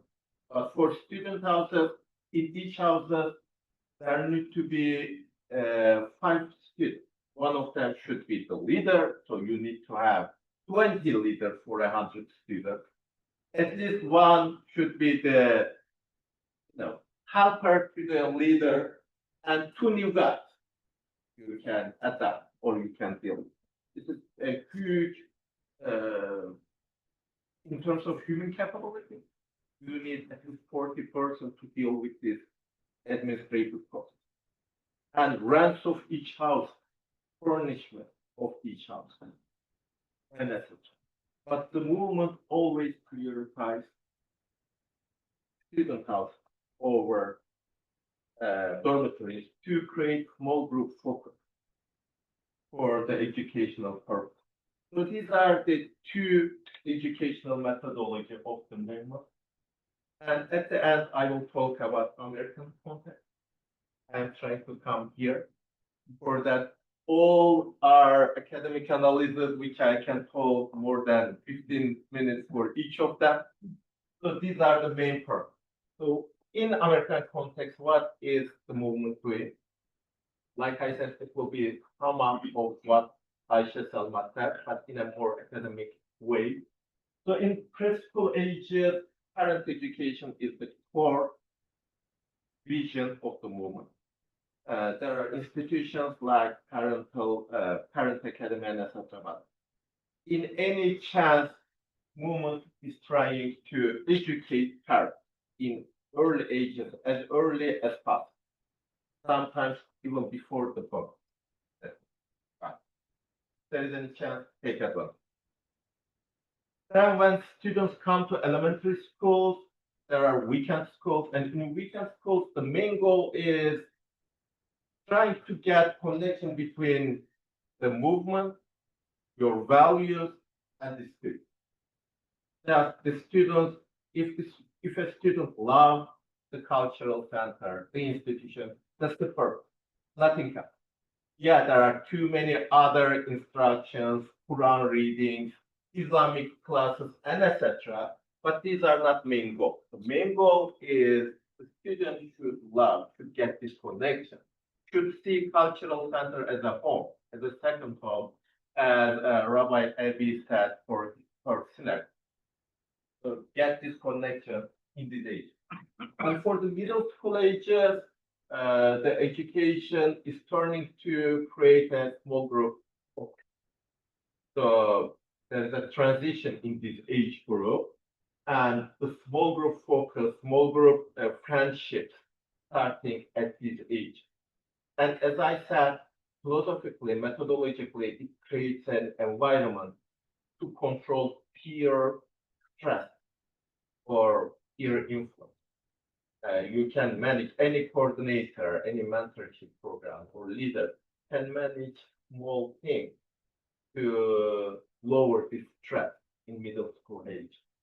And in high school ages, but in these years, in middle school years, there is a passive learning environment. In high school years, the movement creates an active learning environment. So the students started to have dialogue, activity, as mentioned before, or some charity stuff. So the learning activity is becoming more active rather than passive. And in university years, it is becoming active volunteer environment rather than active learning environment. Students organize by themselves without any mentor. Students, the university students, I mean, come together, create their programs without any leadership, or can lead themselves to create an identity. So in this progress, in this educational progress, a student who loves his cultural or cultural center in elementary school ages can become a more responsible or have an identity, becoming more involved in the activities in university ages, basically. And if you have any questions, I would love to answer, because like I said, each layer have different questions. I know that when I do create my presentation, I realize that a lot, but in 15 minutes, I can do just that. Thank you for listening.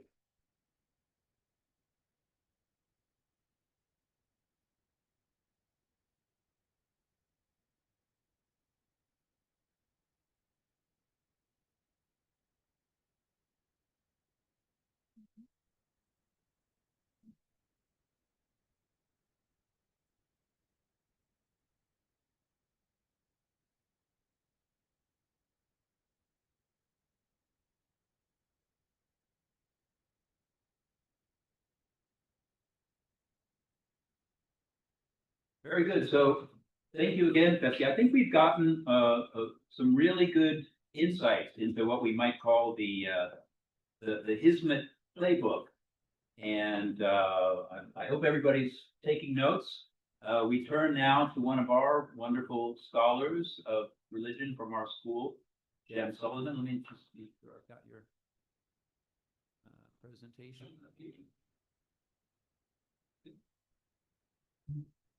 Jem.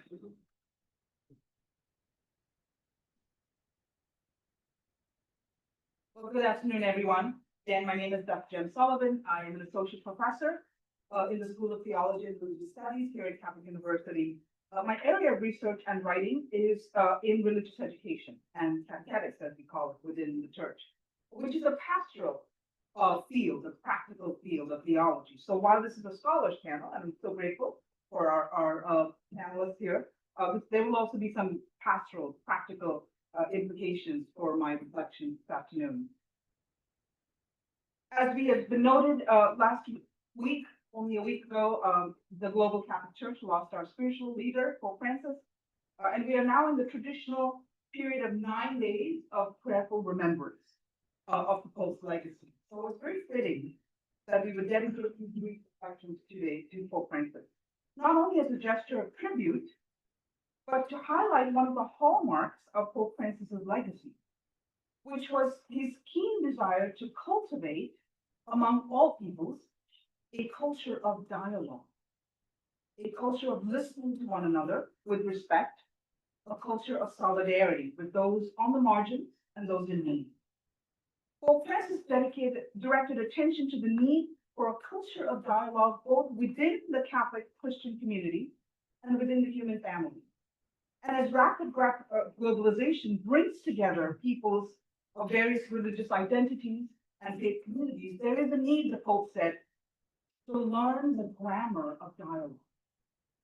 He spoke of the urgent need to teach younger generations how to relate to one another in a spirit of dialogue marked by respect, openness to the other as other, and the humility required for genuine listening to one another.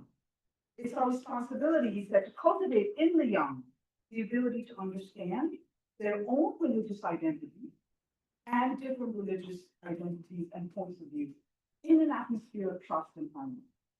This culture of dialogue stands in stark contrast to the polarizing and divisive world of this digital age, especially the world of social media in which the young are immersed.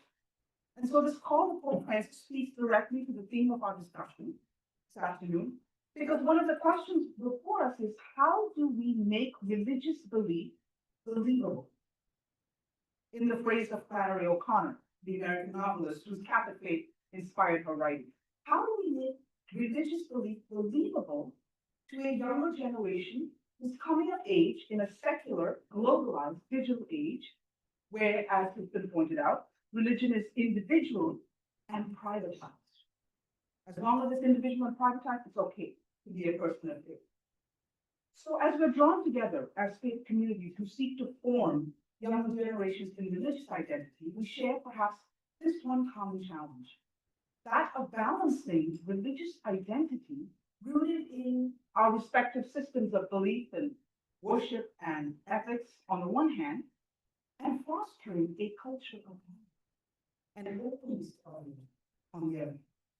In other words, to balance orthodoxy, we've heard that word before, orthodoxy, which means simply what? Right practice, right belief rather, with orthopraxis, which is right action.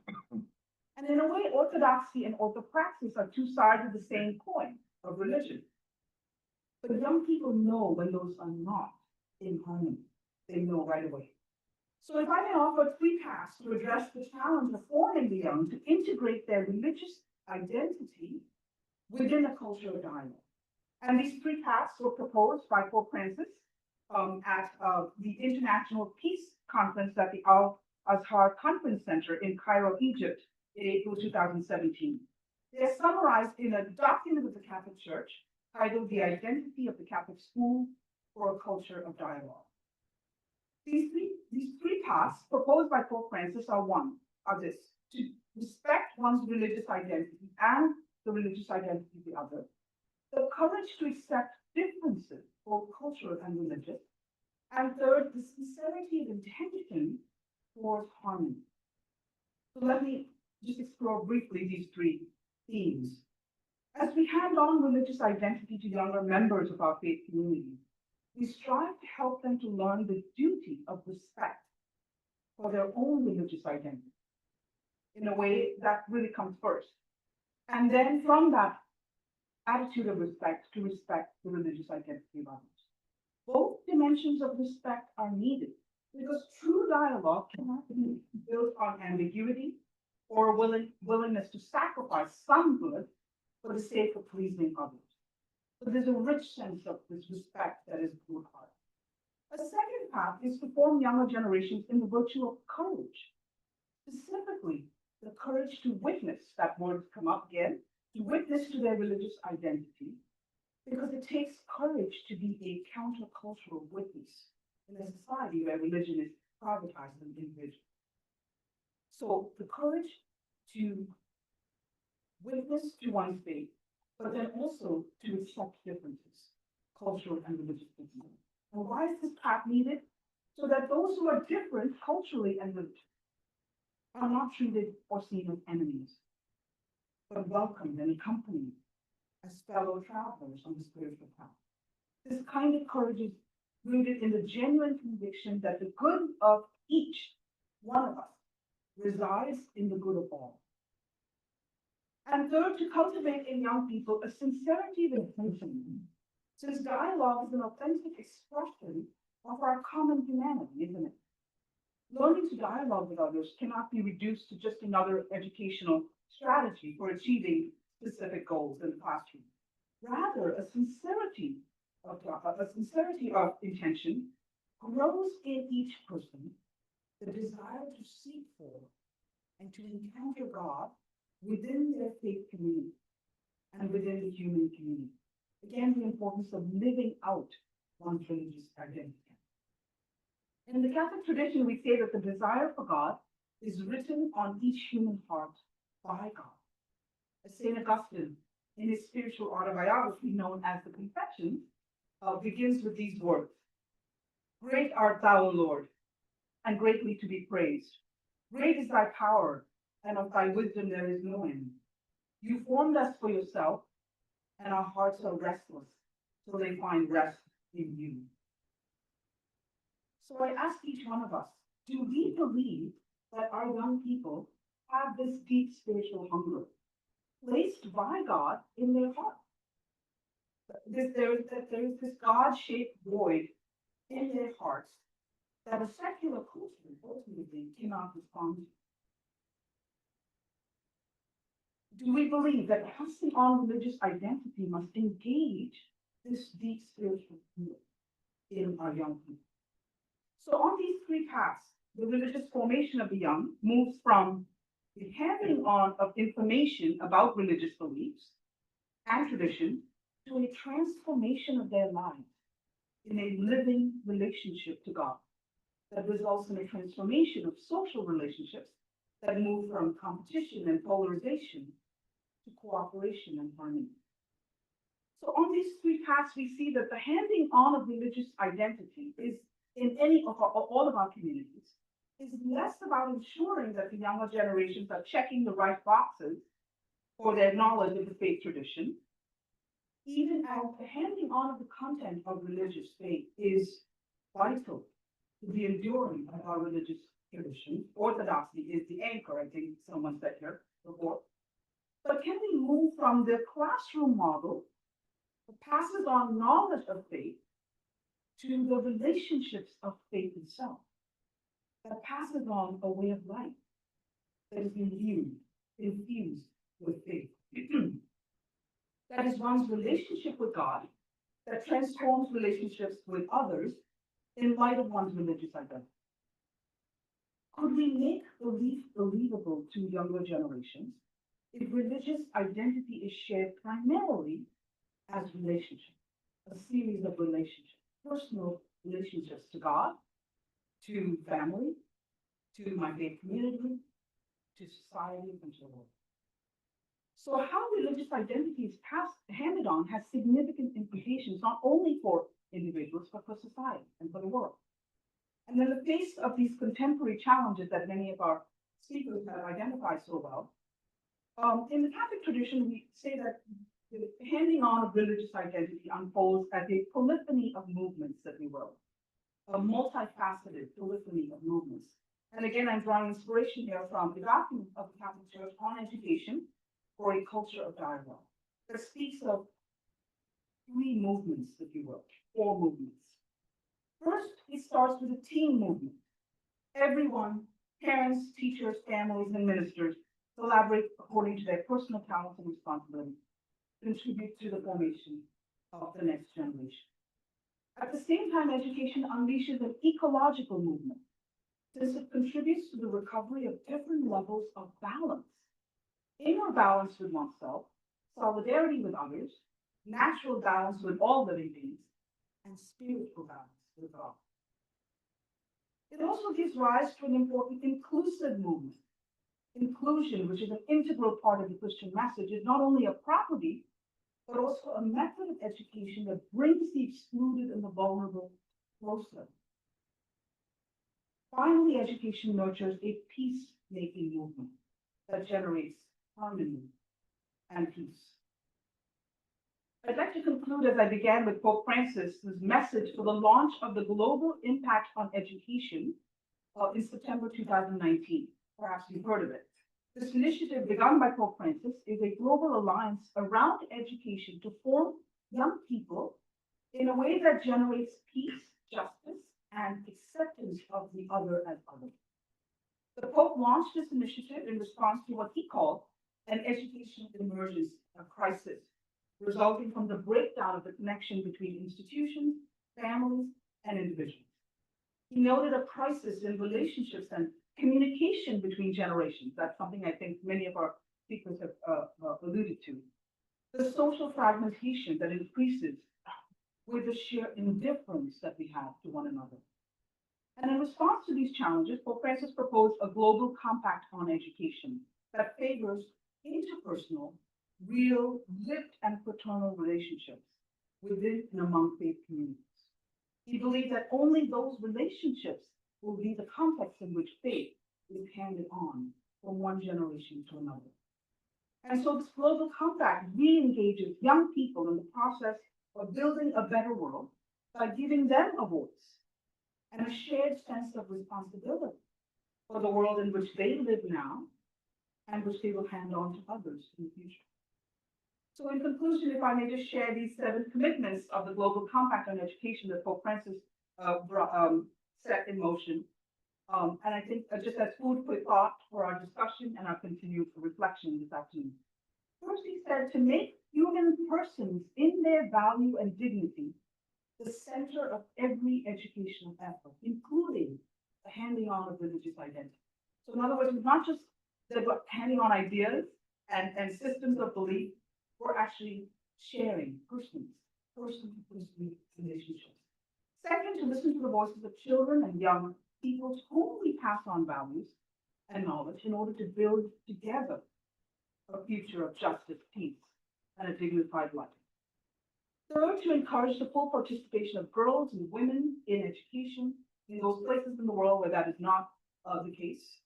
Fourth, to see in the family the first and essential place of education. Fifth, to educate and be educated on the need for acceptance and openness to the most vulnerable and marginalized. Sixth, to be committed to finding new ways of understanding our world so that we are at the service of the human person and the entire human family. And finally, seventh, to safeguard and cultivate our common home, protecting it from the exploitation of its resources. So in summary, the handing on of religious identity really engages the whole human person, the child, the teenager, the young adult. We may begin with knowledge of our faith tradition, engaging the mind, but that must lead to love of God, engaging the heart. That in turn calls forth the action of service in love of neighbor, engaging the will. Perhaps one response to the challenge of conveying religious identity is to make use of a pedagogy of love. That is a transformative way of teaching, forming, and accompanying the young so that their religious identity is not reduced to just the accumulation of religious knowledge and spiritual practices, ethical behavior, but to a living and daily encounter with God that leads to this interior transformation into the image of a God who is love, so that they may learn to embody that transcendent love in their world. When Dr. Barbieri began, he mentioned his wife's comment that we need to have a mother's panel. So I'd like to end with an anecdote, if I may, as a mother. Our son is a teenager now, and he attended a Catholic high school where he had to complete 20 hours of Christian service every semester. It was mandatory. There's no escape. He couldn't escape from that. And so he started doing that as a freshman, and at our local churches, there are a number of food banks where he would go and serve food on a Saturday morning, spend his entire Saturday morning serving food to those who were in need and homeless and working, serving homeless people.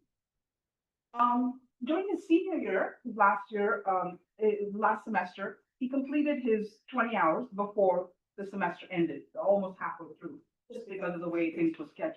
So I was curious as to what would happen. And he said to me, he said, Mom, I think I'm gonna just keep going. I'm just gonna keep doing it. I've done my 20 hours, but I'm gonna keep going. So I said, why? He said, but isn't that the right thing to do?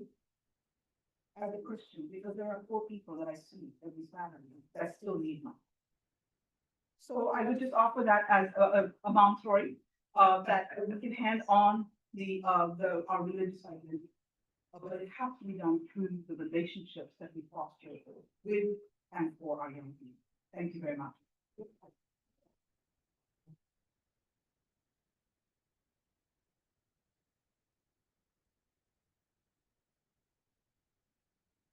Thank you, Jim.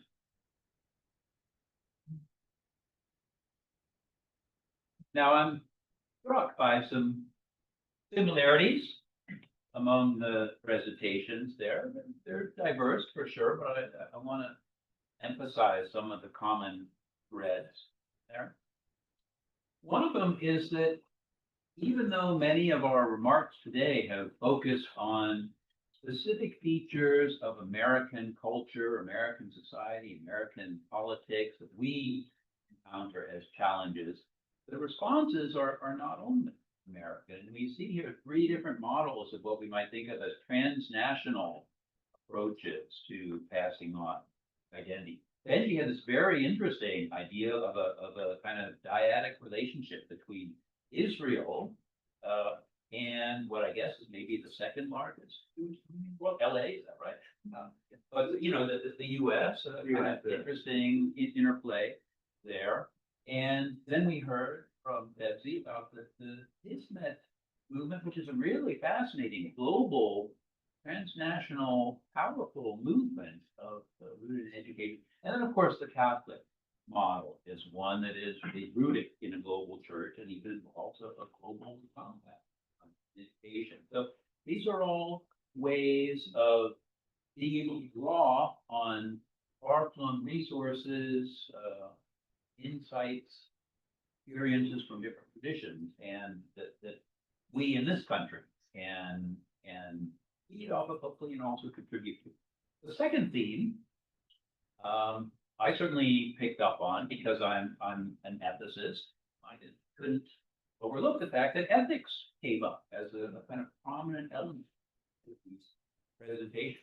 Jim went so far as to talk about the importance of a virtue ethic, and indeed the virtue of courage in how children appropriate the task of learning their own religious identity and respecting the identity of others. That's being talked about ethics in connection with values, with a firm focus that is linked to an understanding of moral development that inculcates different sorts of ethical messages at different age groups. And Benji also talked about ethics in the sense of an ethos that goes along with the sense of Jewish peoplehood on the one hand, but also religious identity. Now, those are some similarities that strike me. What I want to do now is to come back to the panel and ask you if you'd like to comment on your colleagues there and on any ideas that you have after hearing the presentation of your fellows.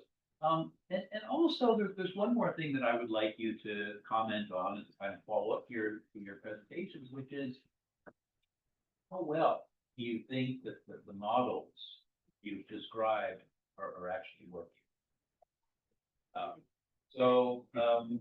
Jim, we can start with you. We'll just go in reverse order, if you don't mind. Okay. So any comments that you have for your fellows, and maybe too how you think global Catholic education is working? Sure.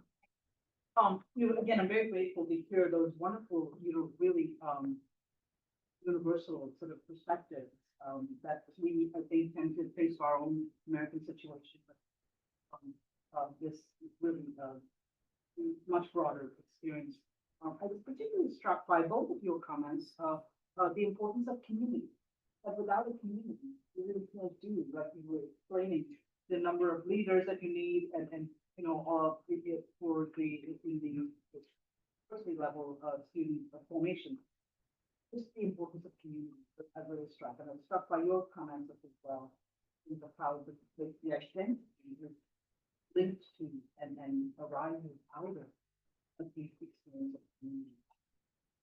So I think that's something that we have to continue to work on if we're talking about, the success or lack thereof within the Catholic community, is to continue to foster a strong sense of community within our parish. Dr. Tiffany spoke so well of the parish community, to really make that place where a person is able to engage and a young person is able to feel welcomed, first of all, to feel like they can build relationships within that parish community that actually carry them for the rest of their life, not just, you know, one of the things we have in the Catholic tradition is we have the sacraments at various level age groups. So you have first communion and then confirmation usually happens around the sacrament of confirmation when they're in their teen years. And many scholars have said that the sacrament has become a sacrament of exit from the church.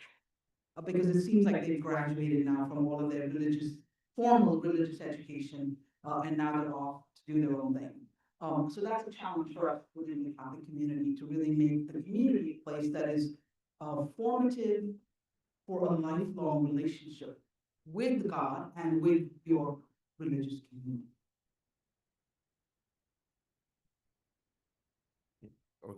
Sorry. Go ahead. Okay. Speak of the microphone. It's firstly the. You don't need to use it if you don't want. I don't want. Okay. So I was very struck. Struck's not the right word, but excited. It's really the word. Awe.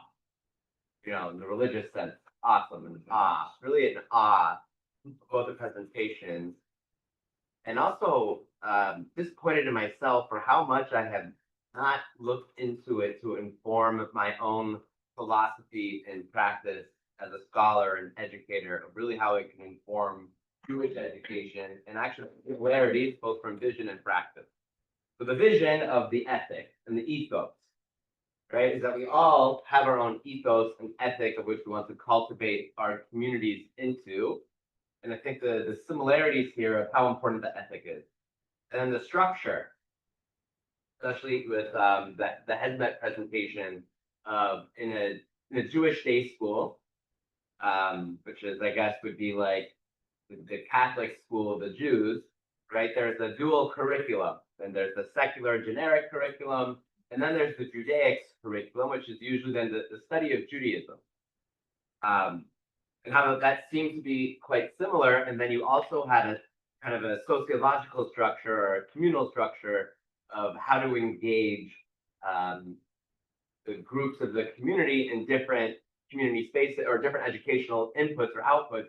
So it made me think in the Jewish community, there's not just the day schools, there's also the supplementary Sunday schools. We're not just Catholic, we're also Protestant, as we've talked about. But then we also have camps, which I know other religious groups also have, summer camps.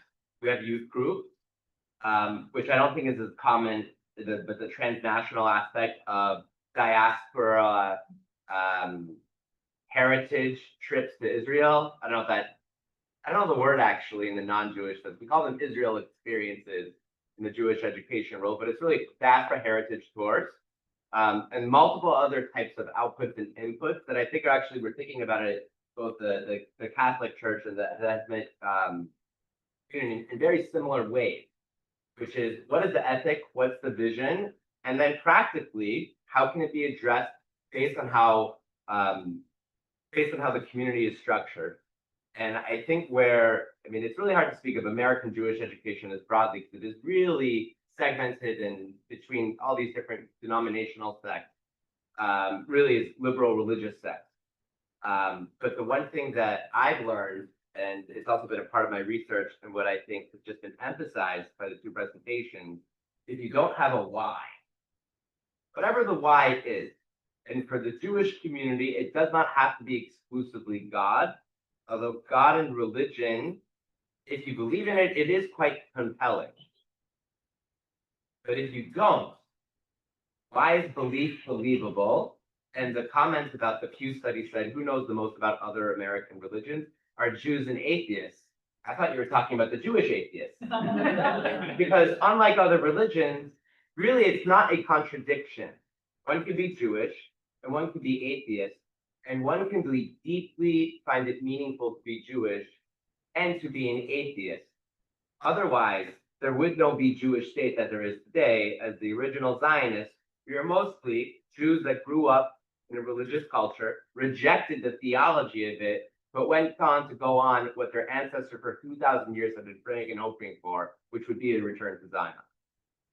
So what is the why for American Jewish education? And then how can that be translated pedagogically? We have a lot to learn from the colleagues on the table. So thank you. I need to use microphone. My voice is not as strong as Maisie's, unfortunately. I mean, first of all, I'm happy to be here because I see that, you know, most probably it is for my colleagues too. I'm not just an academician, I'm also a practitioner. And I see that I am learning. I'm learning with different experiences, the experiences of Christians, the experiences of Jewish community, and I will take advantage of these shared experiences, of course, absolutely, with our community. And for our community, it is a big importance. Not just in this panel, I learned that grandparents are important. And unfortunately, talking about our small Hizmet community, our group is generally first generation or second generation, which doesn't have grandparents, generally speaking. So you need to deal with if it is that much important. I mean, from Benji's talk, I was impressed, or it's a question, how we deal with modernity and tradition, or the conflict, the balance between the liberals, and we need to think about it. Can we come together, or the identity, the national identities are that important to shape our our religions in America? And from Jen Sullivan's talk, I like the idioms, could we make belief believable? It's interesting. And besides that, it is so visible that we all share similar concerns, or we are thinking about similar problems for our communal futures, or the future of our religions, how we will pass our religion toward the new or next generation. I'm not sure if it's a kind of good concern or it is what it should be, but the shared concerns make us come together, and we need that thing. Well, let's open the floor then. Questions for our panelists? Comments? I can't say it on the microphone there. I don't have a question. It's so timely and so encouraging. I think it's so encouraging, especially when you mentioned Jonathan Sachs, because I'm in the education department. I'm a coordinator for elementary education faculty, and I teach social studies math.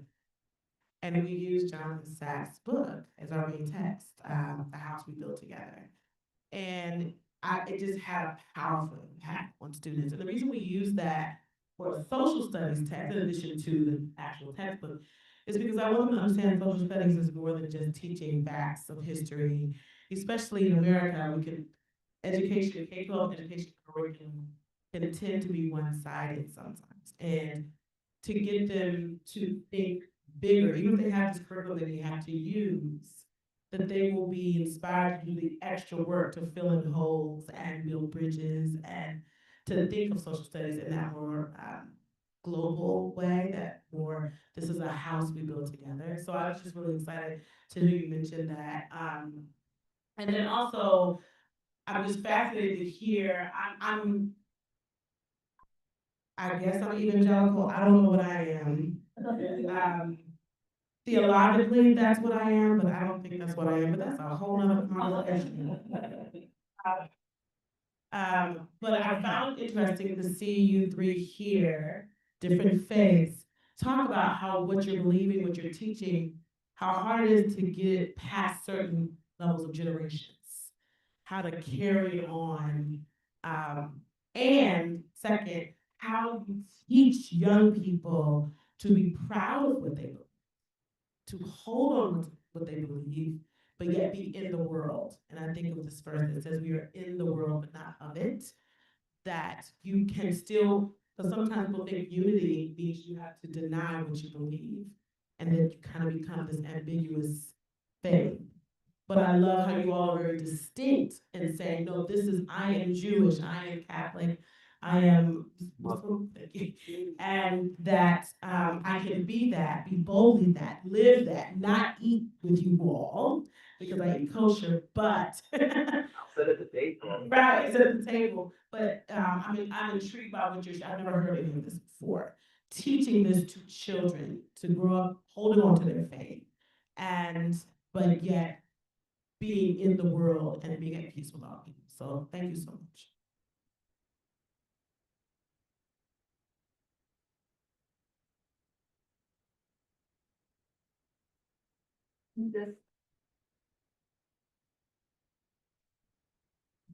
Thank you for very insightful presentation. I have two reflections can be picked up by any one of you. The first one, the model of education, especially the Hitman and the Catholic schooling or programming, are quite expensive. So in a way, they are not for everyone. And earlier, we heard Rabbi Abby talk about this type of education is quite pricey. So if you want to develop this kind of education, not every religious community is capable of doing. That's one. And second, I'd like to pick up what Dr. Benji mentioned earlier. Judaism is a vision of the good, but not the vision of the good. In a way, recognizing multiplicity of voices within different religious communities and in fact, even within community. However, all of our traditions, whether it's Islam, Judaism, Catholicism, or Christianity, we all have groups that claim exclusive truth. So, and how do we pass on and to balance this kind of views within our community when we teach our young people? Thank you. On your first question, as we're sitting here, I think the Supreme Court is working on it already. You know, working on making religious education public. Yeah.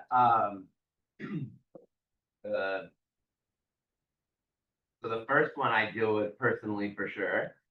And I'm fortunate to receive lots of subsidies to have my 3 children in Jewish day school. But I mean, we wouldn't have moved here if they could not have gone to a Jewish day school. And I'm an academic. What I make doesn't cover what the whole tuition is for my 3 children, right? So that is a crisis in American Jewish education, and it's not surprising to hear that it's with other religious educations. And how can you find the balance? I mean, there are other communities outside of the United States where there isn't a separation of church and state, and that is a very holy thing for the United States. But there are Jewish education systems that receive public funding. You know, in England and in other Commonwealth countries, there is an equation, so to speak. But then it's a really sensitive topic here, because if you're going to then, the gray zone of religion and state in America is a defining feature of what it means to be an American. And the irony of it is most American Jewish groups actually would support not having federal funding go to religious education for what I said before. Because of the deep embrace of American liberalism, and why American Jews are the greatest voting bloc for the Democratic Party is because American liberalism isn't going to be good for the other minority groups. Now, American Jews have really succeeded socioeconomically on a higher level compared to other minority groups, then it won't be good for American Jews, right? That's the deep embrace of American liberalism. So there are American Jewish religious groups that are fully in support of what's happening in the Supreme Court, but that's more in the Orthodox and the more religious groups. I'm not here to prescribe what is the right thing or the wrong thing, but rather to really describe it. And the second part to your question, or a question about, yeah, the or when it's the, how do we even have this panel? It's impossible. It's just impossible to have this dialogue, to sit and break bread together. And the irony of it is I come from a tradition, if you look at it, I don't know, anthropologically, what explains Jewish dietary restrictions? You can believe in the theology if you want, but what were the rabbis really thinking? How to keep this group of people separate from the people they are living among. You forbid certain things that they can eat and drink. You forbid what they can eat, or you restrict what they can eat and drink. What does that restrict? Their interactions. Right? The fact that my genetic DNA testing that I did at 23andMe says 99.8% Ashkenazi Jewish, it says something to the ideas behind these folkways and cultures of Jewish practice, even though I'm generations, I don't come from a very religious line, so to speak. So it's about, but it's just, how can it be an and not a the? Because if it becomes a the, then we are separate, become walls, it creates more conflict. And then there aren't our shared ethics that we can all advance, of which we all have these shared ethics. Like the description of Catholic education, you just put Jewish and take out, certain basic words, and it sounds exactly the same to, I as a teen in my Jewish high school also had service. But is it because it makes me a good Christian? Oh, so it makes me a good Jew, or it makes me a good human being? And how do I learn how to be it? Isn't there, so there is an but we do share a the. And the is the idea of an ethic and a rootedness in our tradition, and then a respect for the other tradition, which was the whole point of Jonathan Saxon's whole work. So yeah, thank you. Let's take one more. Yes. Thank you so much for an excellent discussion. I learned a lot about all the different, including the movement that I, as a Muslim, wasn't that aware of its global reach. What I wanted to know is, I'm here in the interest because we're looking to start an Islamic school in the Maryland area, and I thought, oh wow, this would be a great panel to see how other communities of faith are going about this, especially at this time in this country. What I wanted to know is how each one of you come from and you've spoken about this, within your faith, you have so many different traditions. Catholics, Protestants, I've even been to the Mormon temple recently and learned about their understanding of the community. And so within Islam too, and we're coming from a Shia center here in Maryland, this is the first time that they're looking to start an Islamic school. And how does intra-faith work within your individual understandings of pluralism? I know we've been talking about pluralism in interfaith, but how does intra-faith, as you are teaching your next generation, work? Thank you.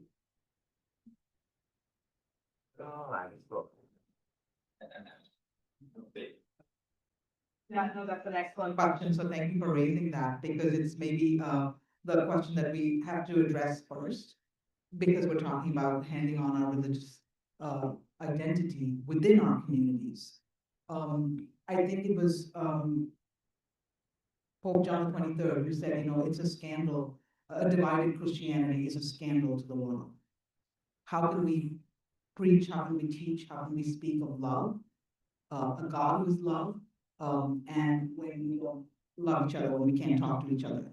well within our own communities. So that is a big question and a challenge that, I mean, I think we have so many efforts now within the Christian communities to come together, to be a sharing, you know, at the table of dialogue and respect and openness to each other, but we have a long way to go. But it's a good question. It's like, how do we hang on faith, religious identity to the younger generations when they see us divided? When division is the main expression that they maybe know or observe or is historically there. So the desire for unity within our Christian communities is very much, I think, a challenge, but a responsibility that we have.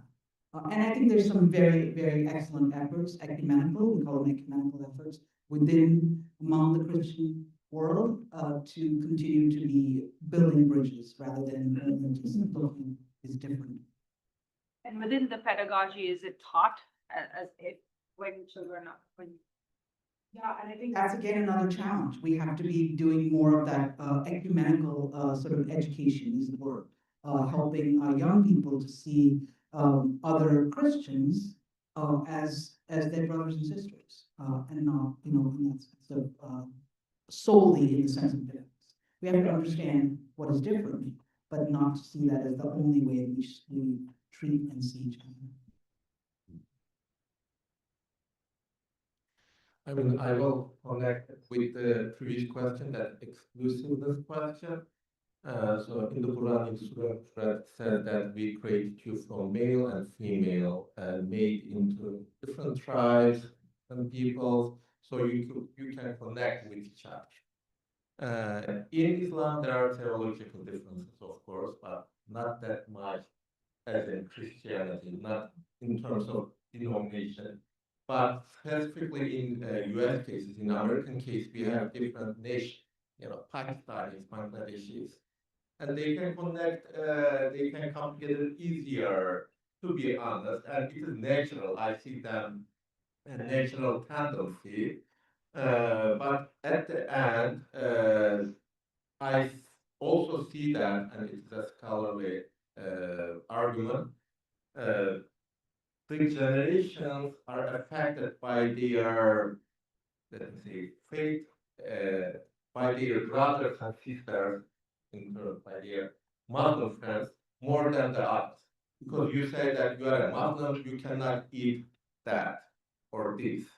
For a young mind, it is good. You know, I have a order or I have a value, I cannot eat that food. But if they see a Muslim eating that food, they question, okay, I'm Muslim, he's Muslim, you said that a Muslim cannot eat pork, but he's eating that. He's not Muslim, so you need to explain, okay, he's also Muslim, but, you know, it's complicated. But I see that, you know, natural tendency, we should accept somehow, but at the end, if there is not a big theological difference, we have to work together, serve together, have schools together. I'm talking about Muslims. And if we have some differences, we should value that differences, respect that differences, and in some cases come together again in different purposes. I'm the modern scholar, I wrote my notes on my phone. Two things to say in regards to the question. Also, just amazed by the text you just said, because I'm assuming us, the Jews and the Christians in here, were right drawn to the, you know, creation story in the book of Genesis, obviously. So it gets to creating a school.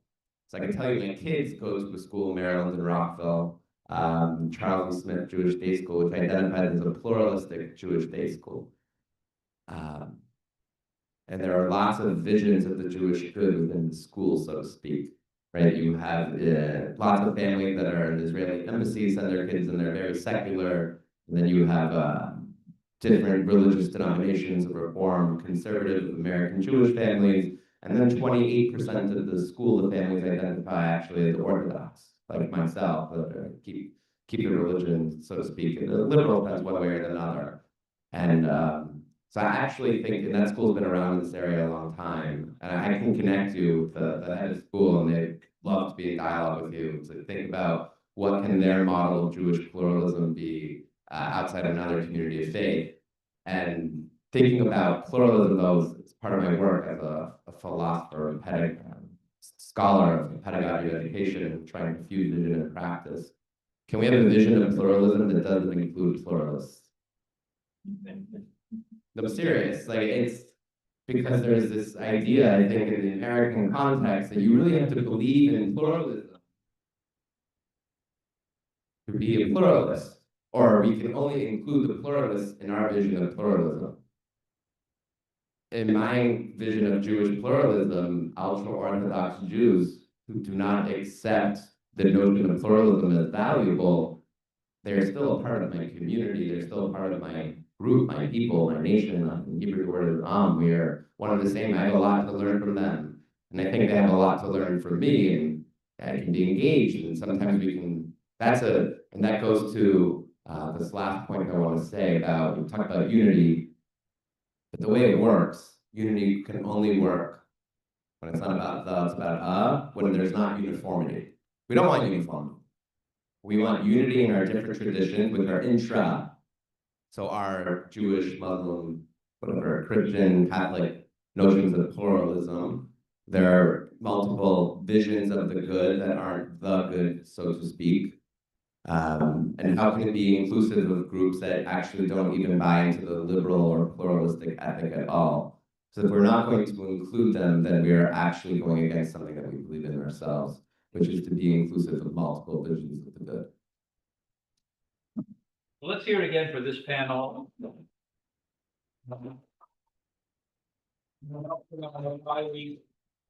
Remodeling with the few closing remarks.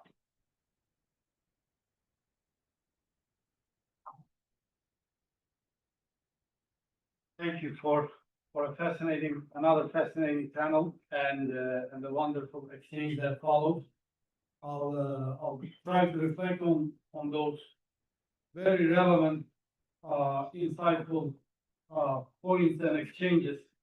Let me begin with an update. It's some news, and I'm not going to put any adjective. What kind of news? I'll let you decide. Supreme Court to rule on the opening of the U.S. first religious charter school. As of yesterday, that's from NPR. The U.S. Supreme Court will hear arguments April 30 over a bid to open the nation's first publicly funded religious charter school in Oklahoma. So let's see what happens. Speaking of funding religious education, that's a very fresh update.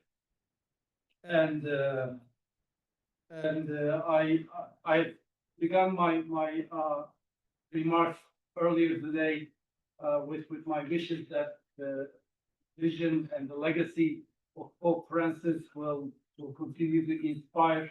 And speaking of our Catholic speakers, how powerfully it is in there.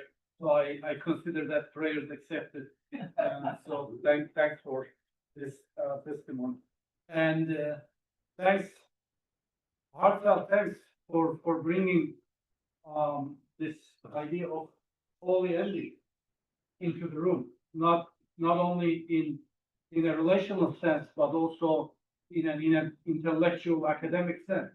The late Lutheran pastor, Swedish Lutheran pastor, Christer Stendhal, in his 3 rules for interfaith engagement said, open your heart in a way so that when you're curious about a people, you go and ask to that people, not to a third party and ask about that people. Secondly, he advised don't compare your best with their worst. That's very tempting to do and unfortunately very easy. And third, he said, open space for holy envy. And that speaks to the intellect and to the mind. For those who know, I lived in Jerusalem for 2 years. My best, nearest, most frequently socializing conversation partners were a Southern Baptist couple. And I have to admit that they helped me become a better Muslim than I was. I don't know where I am on the scale, but these conversations were really helpful. So thanks again for bringing this holy and religion matters. It matters in the human experience, but particularly in this country's story, it has played a very important role. You can call it a refuge, you can call it a compass, you can call it an anchor, an orbit, but within this principle of separation, still it has played this incredible role. And there is ample research that I cannot go into, and many of you would be more literate than I am, that healthily functioning religious communities and organizations lead a healthier society. All other parameters equal in settings, and I'm speaking of American research done in the United States, in setting where you have healthily functioning religious communities and where you have different or they are not functioning as successfully, you have different outcomes in terms of how healthy the society is.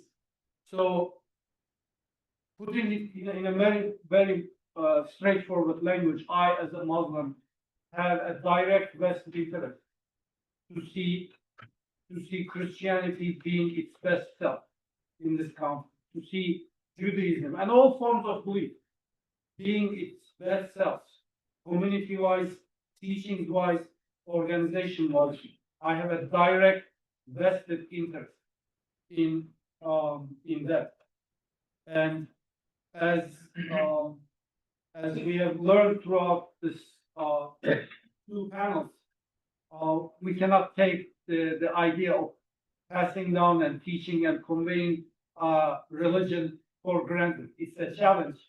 In a way, as a nice paradox, that whole blessing of liberties in this country is our greatest strength. And it's, in a way, one of our greatest challenges. So, and as communities and institutions of faith, our task is to navigate that, to get the best out of this blessing, and to make sure that this religion is conveyed to the generations in the best manner. And for the same reason, as all the exchanges we heard today attest to, we cannot handle this in a strictly compartmentalized manner. Yes, our forms of worship and spaces and doctrines are compartmentalized, and that's the way it's supposed to be. But when it's come to how are we going to navigate this, it looks like there is not only room, but also need for a lot of cross-pollination of ideas. So thank you very much for bringing those and making those visible. And we in the interfaith community, and I remember having this conversation with many colleagues, have, for very noble reasons, keep putting emphasis on our similarity, whereas our differences are equally valuable and fruitful, productive avenues of learning, and including, in a way, doctrines that says I am just A or I am the. So my point is, when it comes to the cosmic or vertical dimension, every form of doctrine should feel welcome in the interfaith space. That's very important, including with openly exclusivist doctrine, because we are not here to negotiate or redesign anybody's cosmic faith. Whereas on on the horizontal theology, that's where each and everyone is an A. And these two can coexist.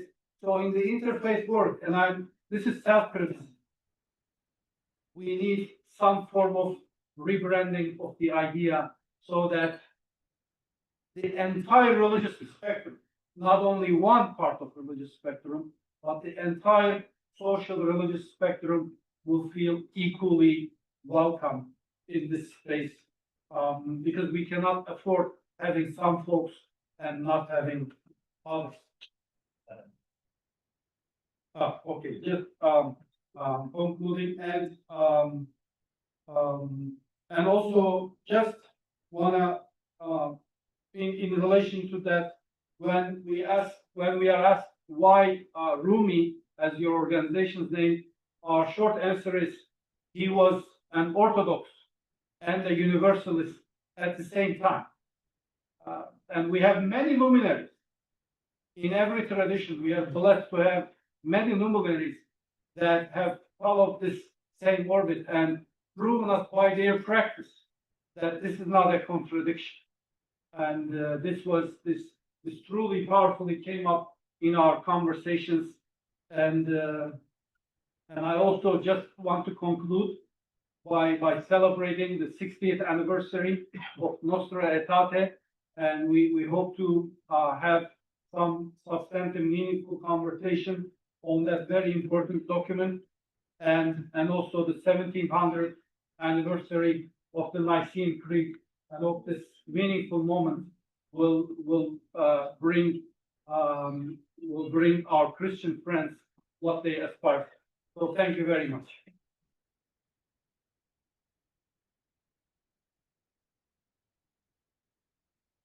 So there is a student group, I think, that's waiting to jump in after us. We have a dinner for you all. All are invited over across the parking lot in the Pryzbyla Center.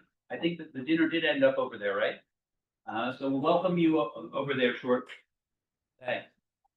You know what? Yeah.